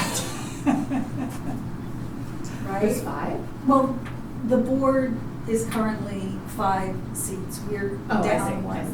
right now. Yeah. Right. So So Nicole is if still she's in her staying- seat, it's like musical chairs. You're reapplying. I'm reapplying. So probably a good chance. Yeah. Thank you. We're gonna need you to stay. Yeah. We have the one that we've been carrying since Barbara's Barbara left. departure. The one that will be open up when I step down. And then if Katie is also choosing not to renew. I forgot Katie's timeline. Confused. Yeah, is it not 2 3-year terms? What is it that you can do? Yes, 2 consecutive Yeah. 3-year terms. yeah, so you're at the end of your. Okay, so that's what you can do, and I'm coming up on the end of my 3-year. Mhm. Is that what it is? Yes. Oh, time does fly. Yeah, but then Charlene you're not due to renew, are you? No, I came in to fill in. She filled in somebody that Somebody had that left. had left mid. So I mid- haven't had a full 3-year term. So she'll be here for the next 6 years. Yeah, if I do Yeah, that sure, long. yeah, her timing is different, so. Yeah, Barbara. So she can still do So you're another allowed 2 Two full. terms if she chooses. Yeah. Yeah. Yeah. So assuming Charlene doesn't screw up the interview, we have 3 additional 3 new spots to fill. Yep. Yeah. So let's hope we get At least three applicants. 3 applicants. Yeah. And what's our quorum? 3 people? 4. 4? No, No. 3. Three. Because we are 4. Yeah. So like we've made it through the last Yeah. several months. Because we've all come every time. Yeah, but I mean, what I'm wanting to say is that it is possible to fill 2 of those 3 seats and still be able to function as an advisory Okay. board, because that's what we've been doing. Yeah. Yeah. But we want to fill those 2 Yeah. seats For sure. beyond yours, or else, I don't know. I mean, the quorum would change. I don't know how that So works. how big is the board? It's a 5-member board. Okay. You have to have 3 people. Yep. There's at least one applicant out there. If Turning in anyone- their application. If this is anyone this doesn't, week. if anyone, yeah. If that didn't There been happen, any I don't know what applicants yet? happens. We'd have to check. Can you do an off-cycle, like, I don't know, I have no emergency, idea. get somebody in Yeah. here? What the hell is that? I I know, know, like, it would depend on your, Hey. Enough people, yeah. Yeah. it would depend on your, That's where I have to just go Your find all my board, friends and be like, you need to show up. Make sure the friends know. Okay, I'll be there on Wednesday. Applicants have there been so far? We don't know. We don't know until after the We usually don't deadline. find out until it closes. you could ask. We can ask though. Are we getting any like that kind of? Because we have In 4 fact, we can days. ask our meeting tomorrow. It's all And then- the left brain boards ask, they already know. Can you let me know? on Don't Wednesday? feel bad asking, because others do say how many you Mm-hmm, mm-hmm, have. So now that you know the numbers, mm-hmm. was there anything else on that topic? Oh. I'm not gonna be nice to you anymore. Yeah, I know. Any, You're still interviewing I'll with just take some me. extra donuts on my way up. You're Yeah. you're still interviewing with me the next several Mondays? Yes, I'm Right, because I carrying can't. out all of my duties until June. Do we need 2 people to do You have to that? have at least 2. Yeah, so you Uh-huh. have to. Yeah. And John and me. That was the only other thing Yeah. that you'll I do- wanted you'll to do check this. in was if there were any changes to what we discussed last month around the interview process or timeline. I'm available. Okay. Yep, I have those. The 4th and the 11th Mhm. at 7 p.m. in this room. Do we have the room book? Yep. Awesome, thank you, Tracy. I like the new room booking thing. Say that. Is it Say not the new? dates again, I don't think I have it in. The May I mean, 4th it's fine to and me. May What do you 11th? know? Okay, I'll do all that. Was that true? I thought you just have to do something fancy. In my fancy. It was meaning it's not unfancy That's before, and now it is fancy. So Yeah, yes, that it that goes. changed like It's last 2 months. last couple of years. We've used it for a while. Yeah. Maybe it's just more prominent. But yeah, it's been for that. I have another question. We have another question around Yes, the Katie. vacant. Does some have to formally reapply for their next term? Yeah. Like if we were not to get enough applicants, could I stay on an additional year until it felt more transition? You would have to apply. You have to apply. Yeah, but then, You don't necessarily have to. but we finish all wouldn't 3 know years. until after the period was closed. Right. Well, Katie, you could apply, and then we could, You could serve another year. we and could, if then we have resign. 3 other applicants, we can just rate you really low. Be like, I don't know about that, Katie. Or you could just Or you resign should in just- 6 months. Yeah, you could just drop out. Right, she could just be like. Go through a transitional training period for the board. What happens if we got 3 applicants and one of them was Katie and we just didn't like her? Can we just accept 2, could we say? Yeah, the board is going to make recommendations. So we would say, we recommend these two people, and we Yeah. don't recommend Mm-hmm. Katie because we know she starts next year. Well, we know she can Or only it's not serve the for right another fit. year. Right, And okay. I'll Okay, have to so we speak. could make that Yeah. recommendation, okay. Yeah. So that's another possibility, because if there's 0 applicants, it would be really nice to have Katie. Yes. But if One more year. But Yeah. if there's, Well, we beat the bushes a little bit, you know. but if there's like 2 and we still have a vacancy, I mean, we've done that before, so we wouldn't need Katie.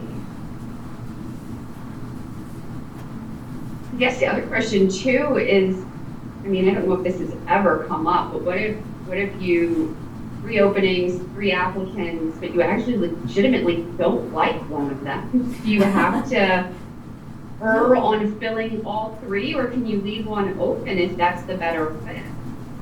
I think you can leave it open. I think that, you know, you're assessing the candidates for fit against the description that we went through and updated. And Okay. so, you know, there could be many reasons that somebody applies and interviews, and it turns out they didn't have the same idea around what this role was gonna be. Or they turns out in the interview, you know, they aren't as pro-library as they thought they were, or whatever the case is. I mean, things have come up in interviews just in the past couple of years where it's like, you know, I don't think you maybe know what this is. So, yeah, you don't have to, you're not pressured to take anybody. I mean, you can't be discriminatory, but I didn't even want to go as far as discriminatory, like.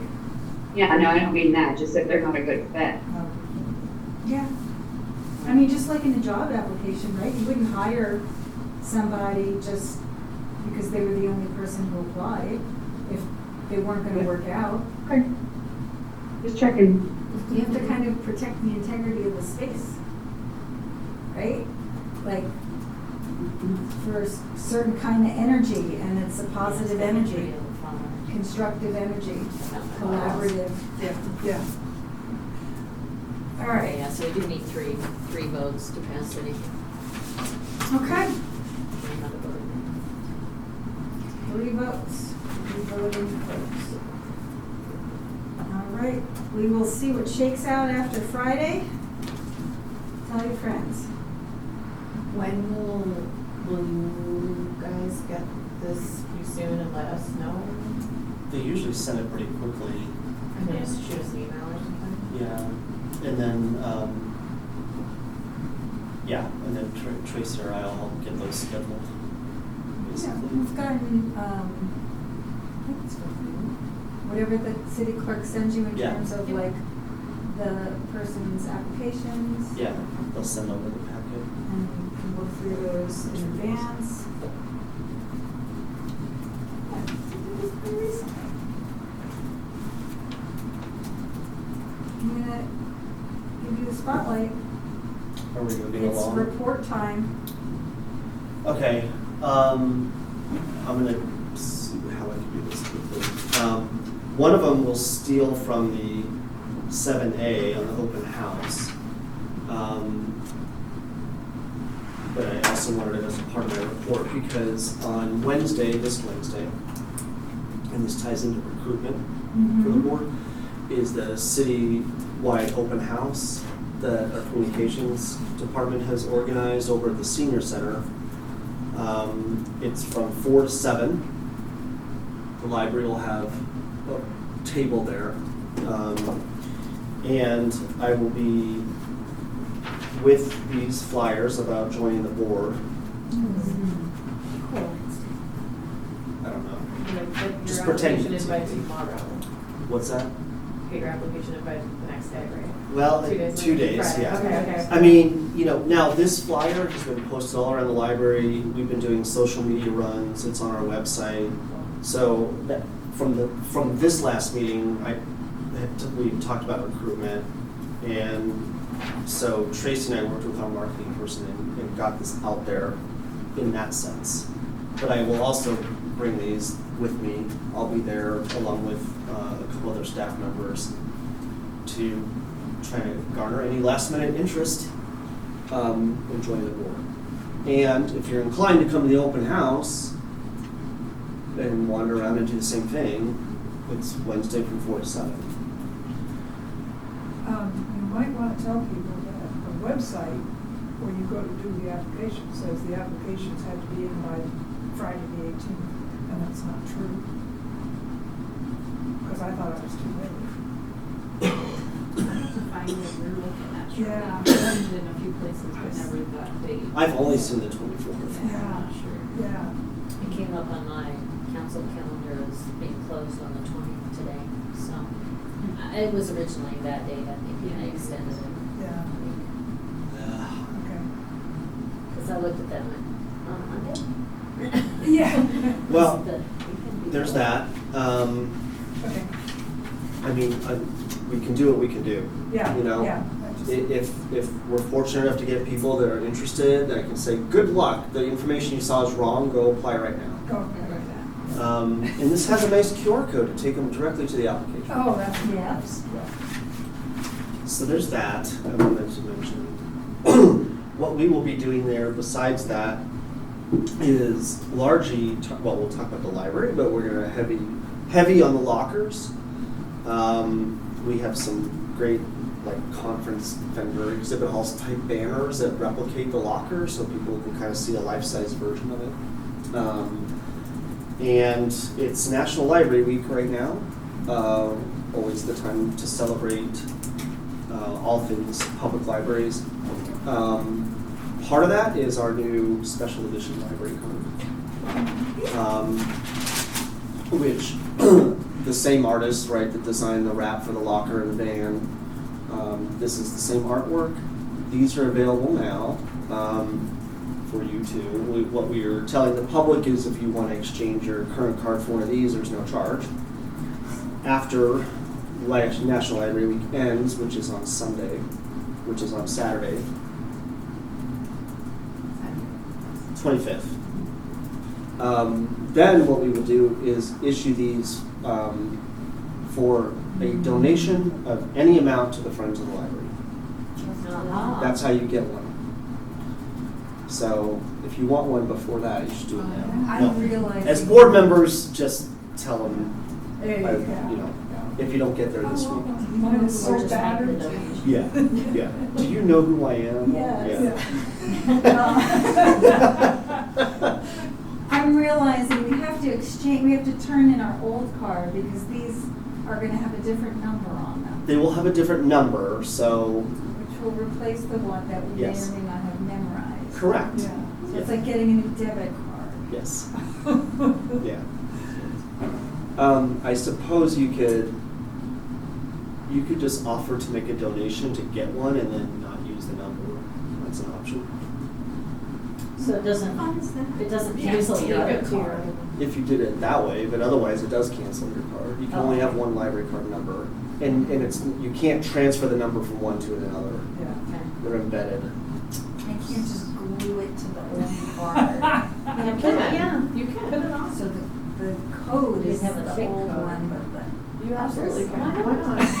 Yeah. Why wouldn't we? Let me know when you're done with your first world problem. Let's just start making stickers. Is really it's what just it that is. all the other problems I have to solve in the course of a day are like unsolvable and huge, and Yeah. this feels like, ooh, I could just tinker. Yeah. But actually, you should just start making stickers. Well, the old way was that we had stickers that we would peel off a thing and put on a card that didn't have it, and then theoretically you could peel that off. But now we print them like this because of large in part cost. Those stickers are hugely expensive. The stickers And are staff more time. expensive than. Than just having them printed here. Yeah. Those sheets of barcode labels are. Plus, it's kind of a staff headache. I gotta tell you. Like, No, but I'm saying you could just donate or give away the sticker and somebody can put it themselves on the Sticker on their their original card. I mean, So that it's not a sticker of The sticker Yeah, of the the art. it's the artwork. Yeah. No. Thank you, Becky. Don't you want to Don't. be barcode stickers? So resign. Don't. I mean, sure, Do Nicole. stickers, get a little black. We could do that because as we promote it, I think, I don't know if we've done that. Oh, no, because Mary wasn't here. We were gonna make like blow up size of these to hang out to promote it. So we can talk about that. I mean, you actually. can make stickers in any format or shape, Yeah. completely separate from the library card. Correct. And continue using this art. Yeah, and just overlay your card, so, Yeah. I don't know, it's a lot. Library merch. What else? Okay, so, Wasn't that fun? Yeah. I'm probably gonna save some of this for next week, in the interest of time. I think. Next month is what I meant. What I will do is pass these out. This is from our, if you don't mind. Oh, yeah. That was the trash can. Yeah, this is not- The annual state library report that we submit all our numbers for, they produce a nice infographic that Tracy enhanced for our benefit. And so it just shows you what we did in 2025 or some highlights. So I guess we can talk about it. But we added like the locker in there as a big thing. Certainly something to show is when we talk about library use, if you combine print and e-materials together, we checked out over 1 million items for this library. That's a lot. So there's heavy use on this library. In case you ever need to answer to somebody who uses the library, 1 million things got checked out, so someone's using it. I think the most fascinating thing is the difference between how many things we lent to other libraries versus how many things we brought in. Yeah. So like obviously this collection gets lent out to other libraries, a Yeah. decent amount. We do a lot of them. Yeah. Yeah. Even That's having, cool, that's cool to see. even having a smaller collection in relation to the neighboring libraries. Yeah. Yeah, it's- Don't we have more, what was it? It was like something like print books compared to other, it was something that you told us a while ago, that we had The size of our print collection, something like that. I can't remember. It might have No, been. well, I think what it is the number of books that we lend out through interlibrary loan are significantly higher than how much we're bringing in through interlibrary loan. Yeah. What I want to clarify that number too, because that number is through our consortial borrowing. And as well as true interlibrary loan, which is a much more manual process, and that number in itself is much lower. And it has a fee associated. That's one of the few things we charge for, is true interlibrary loan. And that's outside of prospecting. Mm-hmm. Yep. But the point in that number is we're a high lending library, so a lot of people around make good use of our collections in that consortial borrowing spirit. So,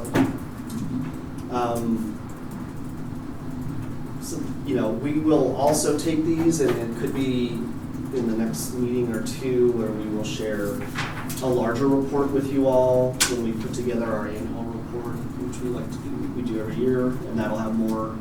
It'll have this plus more. So, but at least you can have that for now. Yes. What's the current population these days? About 104 to 6,000. Okay. Yeah. So roughly the same number of people, they may not be the same people, but we've given out cards to as many people as live in the city. But More or some less. of those people may come from Firestone. I know, but Yeah. just in But terms yes, I of know, I thought- numbers, yeah, right? Of that's being able what to say, look how many people we serve, it's roughly equivalent to the Almost population of the entire city. Yeah. And this is it. This is the building.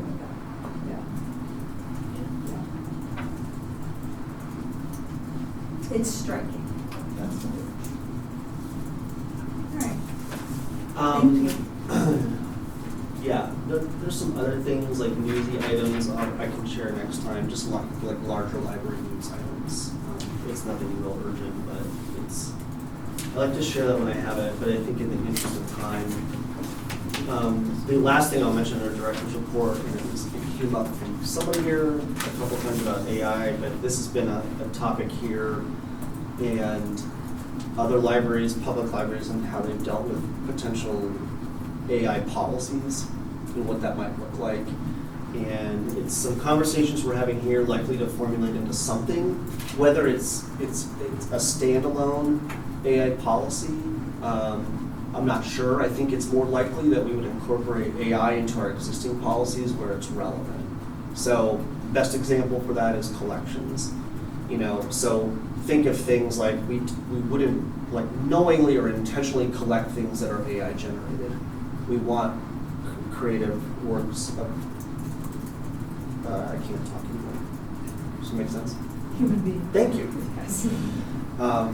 So that's, There was a book recently. yeah, that's actually, That's yeah, some- one of the news, yeah. Yeah. One of the news items is that some book got published and then they found out later, like it was completely AI generated and the publisher named it. And this was after people bought it. And that's the kind of thing that's, I think, has raised conversations here. Like, we want to make sure that we're thoughtful about it, as well as the other side of just being a public library and educators and being a place where people can come learn about it. But there's certainly a lot with AI that's changing constantly. You also get into certainly privacy issues in a public library, so we have to be very considerate of that. More of the negative ethical issues, certainly the publishing example is one of them. Privacy can come into there. So just something I'm mentioning. I'm sure at some point we'll have some things developed and I'll bring either a policy or versions of our existing policies for this board to review. And we can talk about that. Can I ask a quick question? Is the library's Wi-Fi secure? Okay. Because when you were talking about Starbucks and Ziggy's and that, their Wi-Fi is not secure. Well, So, it It depends on what you mean. yeah, it Well, depends on what you public mean by network. secure. It's a public network. It's a public network. Yeah. It's probably roughly the same security as Starbucks. Yeah. You think? Oh yeah. Yeah. It's a public network. Okay, so I'm not going and to when you access use my bank and- over it. Well, and I think I actually haven't signed into our public website in a long time, but I think you get a statement that talks about the nature of that, and that basically it's a public network. You need to be careful with what you're doing. Yeah. But then. But it's not secure because in the way that you're thinking, because it's not password protected. Okay. Yeah. Anyone can access it. Yeah. Encrypted, is that a word?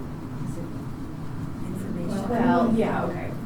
I don't wanna- Where yeah. should we begin? Yeah. Yeah, You're that's- probably, you're likely okay to access your bank on it. Yeah, well, I won't anyway. just That's to totally be on the fine. safe side. Yeah, that's also very smart. But also in the instance of privacy, can someone else go into that public network and find out what you've been looking up?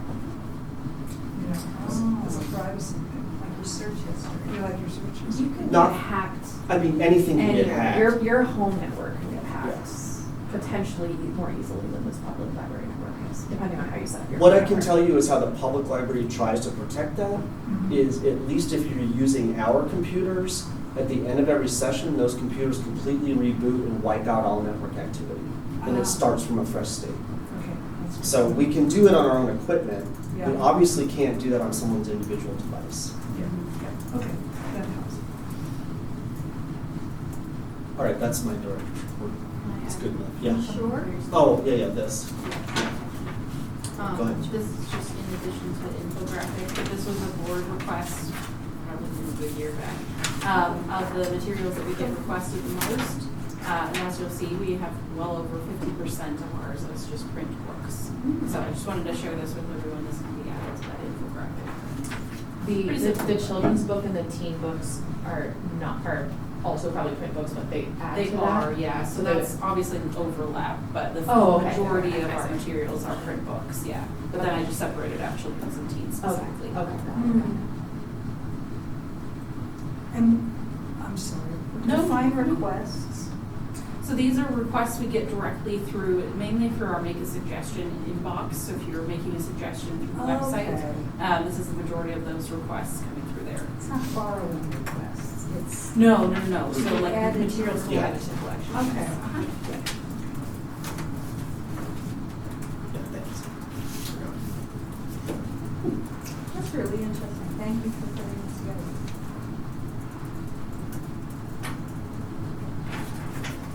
Nothing else you want to add? Council member. Okay, we are in a moderate drought. Despite everyone asking this question, we're just having, conservation suggestions that are voluntary for the most part.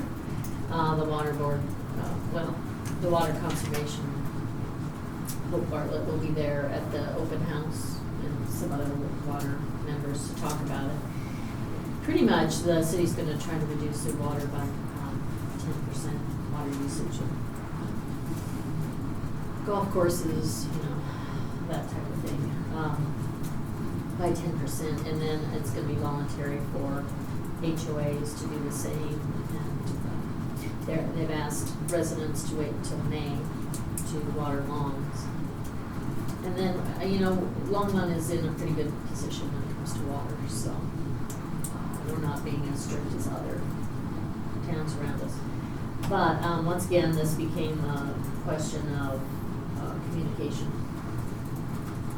to the public about, how do we communicate these things effectively. So we're gonna work on it. I'm gonna circle back to that. May 7th is the National Day of Prayer, and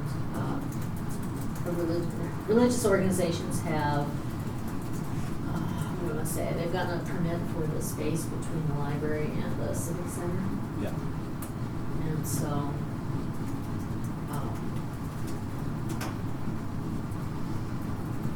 I think that will bring a lot of publicity to the library. So, just saying that might be an opportunity, not to be opportunistic about it, but I think there'll be a lot of interesting people here. I guess they used to do prayers in the civic center, but that was already rented by someone else. But, so, anyway. Who organizes that? This one I think is being led this year by Christ Church, and sometimes the different churches all participate, and some I feel there's more of a separation between church and state, but actually it's a time to pray for the city, pray for the leaders of the city, pray for our nation, just, it's always good.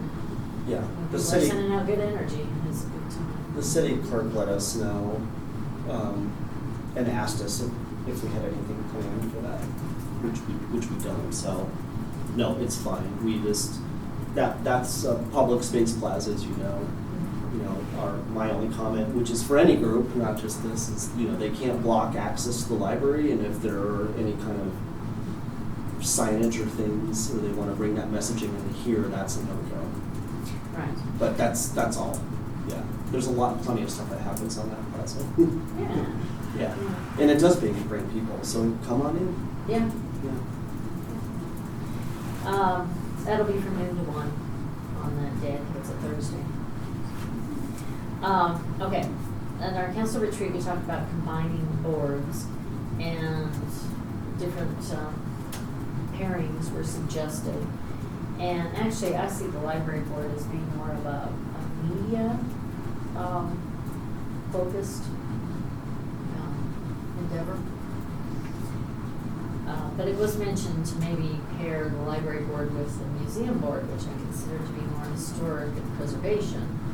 And they also are an enterprise fund, whereas the library is not an enterprise fund. So I don't see that as a good pairing. So I suggested that what might benefit the library board more would be to have some association with Longmont Public Media. Somebody said, well, that's not really our board. Well, kind of quasi is, quasi isn't. But I think it could be helpful to the library board. So just throwing it out there because it came up. What does that mean, combining the books? That's a good question. Sadly, we were very non-specific about that at our retreat as to what that would mean. I think maybe it was in an effort to flesh out some boards and also maybe to shorten the assignments for liaisons or maybe to double up liaisons. We want to add on a technology board, and to some degree that also would be compatible with the library, I feel. We also don't have a specific plan for that either.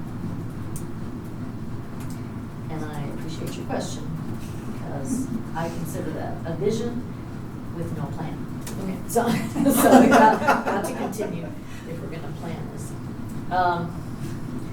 How to close the communication gap. This has come up in every arena I've been in this month. I really see the library as being instrumental in that. I also think the city communicates a lot, but it's almost overload.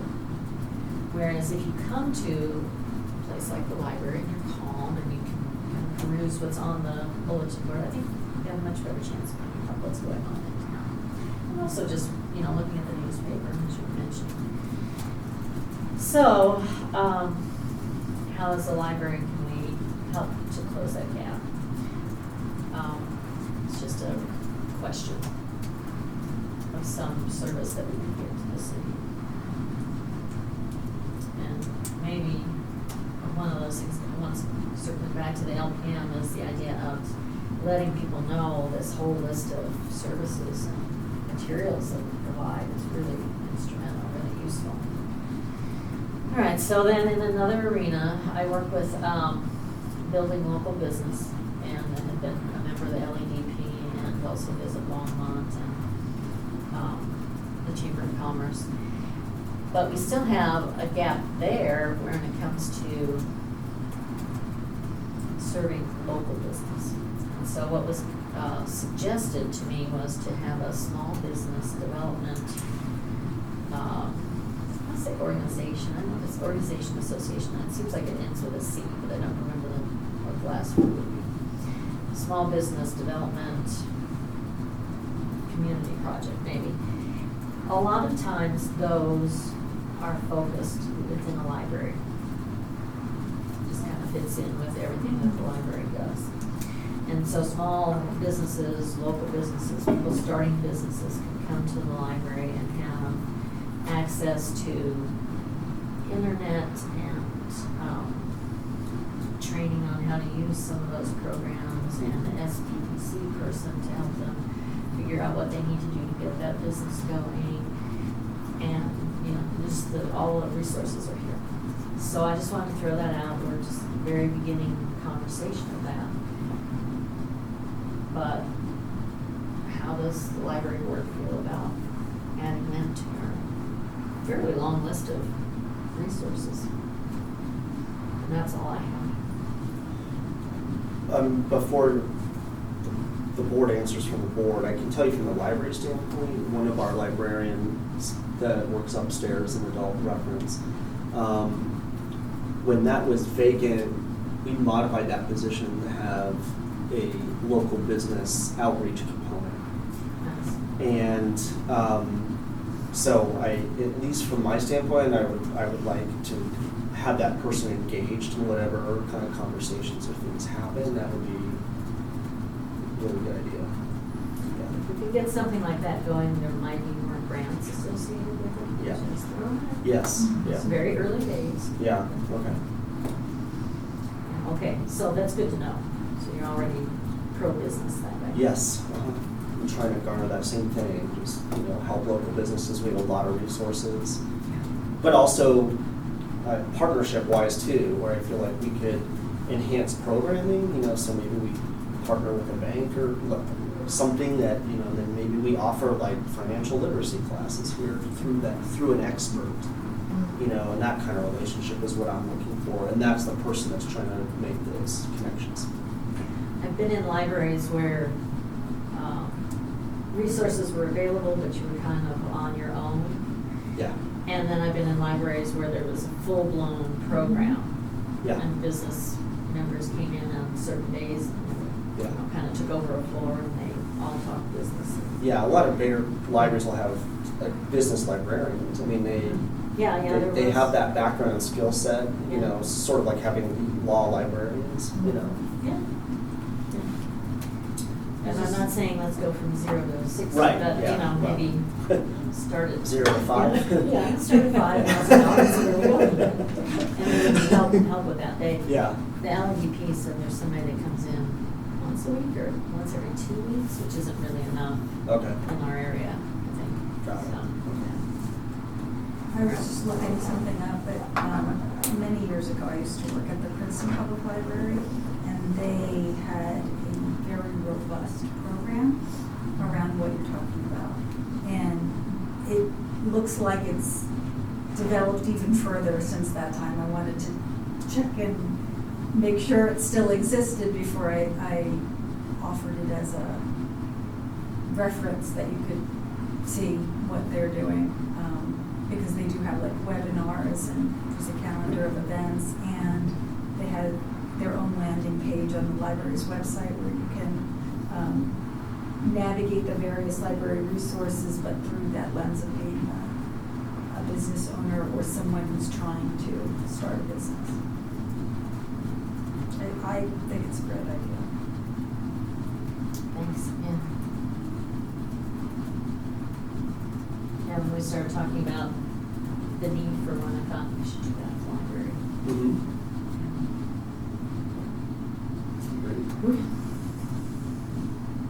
Is that your report? I think that's it. Let me see if I have one thing. Are we gonna have stickers to promote the library lockers? We were talking about stickers. So wrote this down. Like with the same artwork that's on the library locker? Not by Wednesday. We will have the actual card. Okay, that's good enough, I think. There's, Who wants a sticker when you get a card? Well, I mean, you know, it is National Library. You know, the like National Library Card sign up week in September. You know, we could do kind of. We'll probably do some other type of promotion. Maybe we could do that there, or get some other swag that has it on there. I'm sure that will start appearing. Yeah.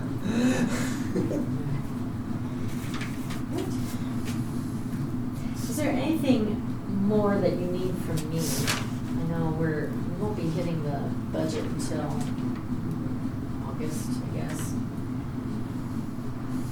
But what else can the council do for the library? I think that's gonna be a thing that, I do think the budget is gonna be something that we wanna keep talking about, so continuing to put that on the agenda.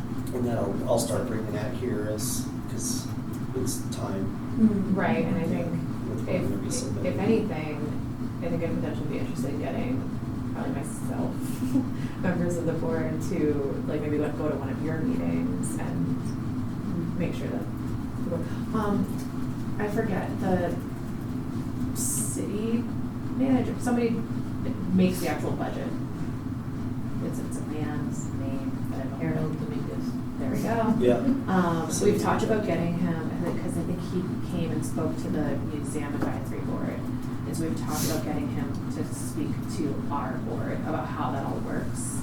Okay. That's a and what great he looks idea. at. We did talk Can about we that. do that after, like for like maybe the July meeting, after we get all of the wave of applicants settled? Yeah, once we get everyone seated. Yeah, I'm looking about that. Okay, so if we can talk to him about July, because that timeline would also work out, or no? So, Was that a little too late? well, that's before it'll go to, he'll present it to council. Well, by July, whatever budget requests I have, that will have been submitted and decided upon. Okay, when do you submit your budget requests? By the end of May. Okay. So it'd be next meeting, which I could ask them. Can we ask him? Yeah. Yeah. You can always ask. And then When's he'll that? decide sometime in June, or like at May, he'll already have been. We, in June, like, that's when the arm wrestling happens? That's when the arm wrestling, when we go and present to him. Okay, so then if he can And his make it to team. the May meeting, Yeah, that would be great. I will check on that. Cool. And that's May 18th. At that one, I will be virtual, unfortunately, but I'll be sure to ask questions. We'll give you how long.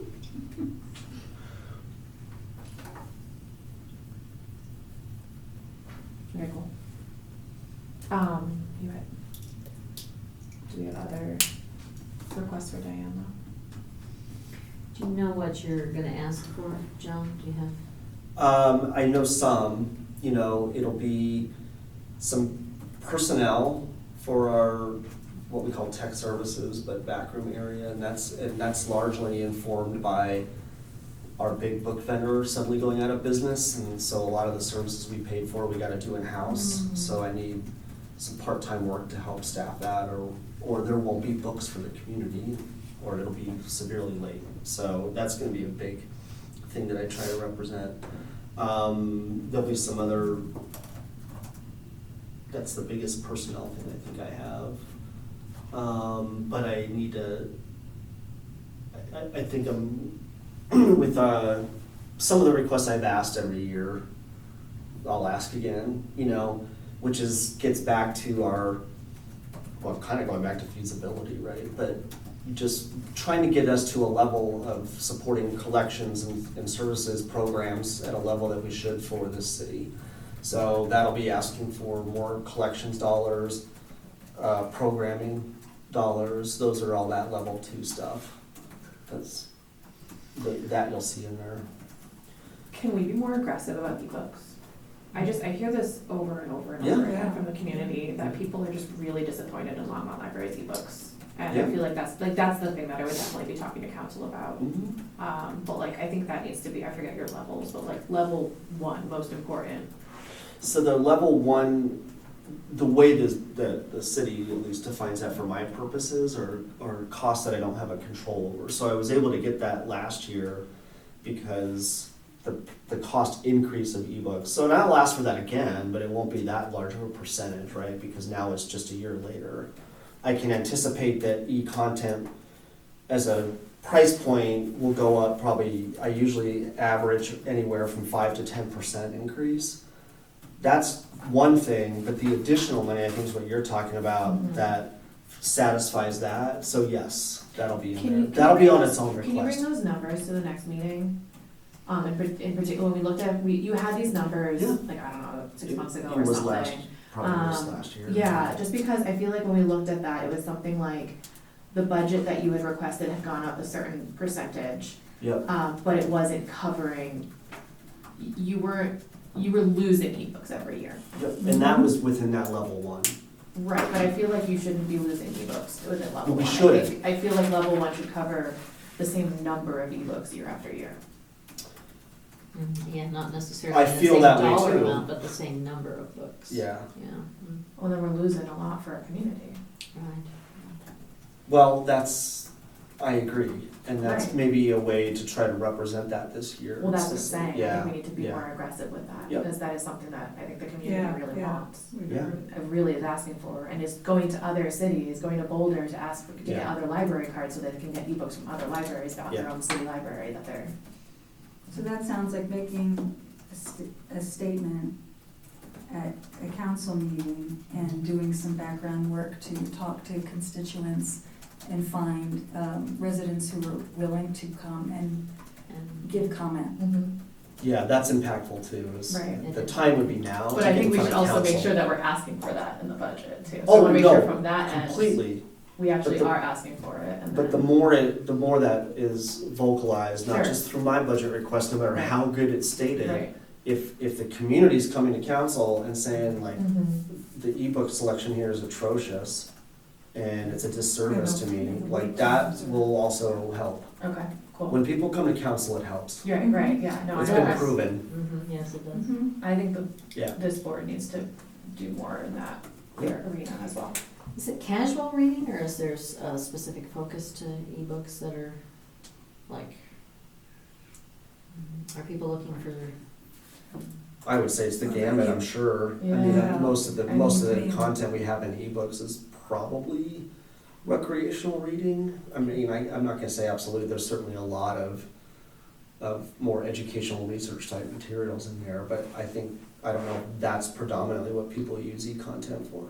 I think it's a lot of just. I'm guessing, though. Any reading, but yeah, it's probably not like textbooks, but it's probably more fiction, nonfiction, Yeah. research, book clubs. I hear it a lot from my book club. Oh, we can't do that book because the wait list is 6 Yeah. months long or whatever. Yeah, and I hear in the, in the senior groups, there are quite a few people who cannot, no longer read print. And so The audio. they want to listen to the Yeah. audio, but they want the e-audio, not the discs upstairs. And Well, they those want, are maybe getting you and I hard. should they council. want current and new stuff, Mhm. you know. They hear about a new book, and, oh, well, we can't get it, you know. So, yeah, Let's talk about Let's- maybe going to council yeah, soon. okay. By the 12th. May By the 12th. May 12th, May 12th is the next council meeting. council meeting or the next? No, I'm board saying meeting? by the 12th, let's see, Oh, the next by one the is the, Before the 12th. let's see. What What day happens are on we the on? We're on the 20th. It's So the the 20th. 21st. No, So the Monday, next 20th. regular one would be the 27th. What happens on May 12th? Right. I'm just saying, it should come by May 12th, because there's a lot of things that are, a lot of impactful things are coming before council, so it would be a good time to speak. Got it, okay. Okay. You guys meet on Tuesday night? right? Tuesday nights. Tuesday nights, okay, so you have a regular 7. meeting on the 28th, There's 12th. and then there's May 5th and May 12th. Yeah, in May. I And- think May 5th is a study session. Okay. That would be okay to speak there too, but May 12th also just keeps coming up as, Okay. you know, we're gonna talk about that then, so. Meeting agendas. And I Okay. think the next one then would be 2 weeks after that, which might be after some of the decisions are already made. Right. Right, okay. Okay. I guess study sessions. But there's still time within there, because even though I've submitted it, that's when Harold and his team go through everything and, There's still that arm wrestling. ain't Yeah, you? yeah, but if messages are still getting communicated to council during that period of his Mhm. decision making, it just doesn't hurt. Yeah, absolutely. April 28th. Yeah. I could do Okay, see you there. Okay. You wanna come? April 28th. You wanna come, May. Katie? To give a last hurrah for you two? To talk about the library and what it needs. Doesn't have to be ebooks. I don't have anything on that square. Bingo. Nice. I don't know if there's something else that is more important to you two or to John to ask city council for, to be pushing for than ebooks. I'm sorry, I know we're way over. But if we're going, I mean, that's the thing I wanna say because I hear, Well, I I would hear it the circle most from the back to community. growth, because that's what I hear. Okay. I think whatever anybody wants to comment on individually, right, if it's all feeding into this overall theme Yeah. Mhm. Yeah. of That makes sense. stifled growth. And divide up your time, so that Yeah. you're not repeating, you can Right. touch on the same Right. touchstones, but add different content. That Thank seems you. like a much bigger group. Good Yeah. strategy. Okay. Diane, what time do you have to be signed in by? You have to be signed in by 7, so try to be signed in by 6:55, yeah. That's another point that might be worth sharing with the Friends, Yeah, that's a good idea. because they, in the past, have been extremely supportive and vocal at these meetings. Okay, I'll mention it on Wednesday. How much effort they go into to go through to, raise money for the library. And speaking of the Friends, I was told that they would be coming tonight to give a report, and they don't seem to have shown. So I hope everybody's okay, and maybe there's an email in my inbox, but I wrote to Wanda and Lois right after our meeting last week, and they said, oh, we'll be there. Thanks for inviting us. But they did mention that their I'll sales ask them to- exceeded expectations. Okay, I'll ask them to, maybe we can set up a every other month thing, where we go 1 month and then the next month one of them comes and they can rotate through their members. A million things can work, it's just keeping that Yeah, connection exactly. and flow of information. Because it's like stuff like Yeah. this where we can be so much stronger together. Mhm. Katie, did you say something? They had been coming every month, so didn't even have to worry about it there for a while. Yeah. So yeah, good to check in with them.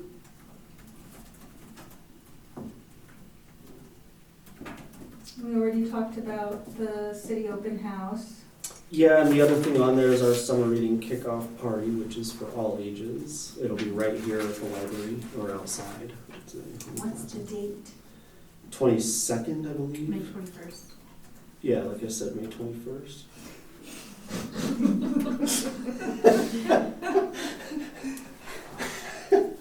I believe it's a Thursday. And it's here. Yeah. And some teen punk band is going to be there. Ooh, did you say that with more enthusiasm? I feel like you were really into punk when you were younger. No, Earth, Wind, and Fire, man. That's fair. That's the older me.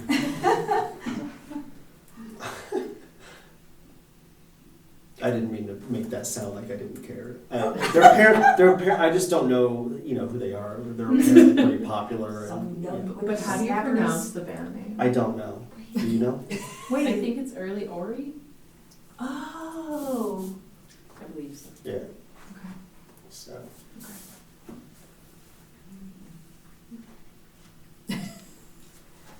Any other comments, thoughts, insights from the board?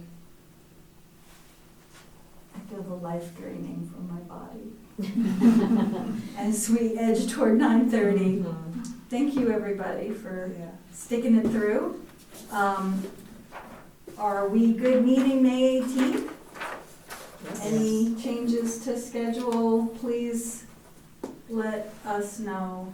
I'll be Let right Tracy know as soon as possible so that we can make sure, well, we could just assess whether we have quorum before we show up. Yeah. And with that, we will adjourn 9:17.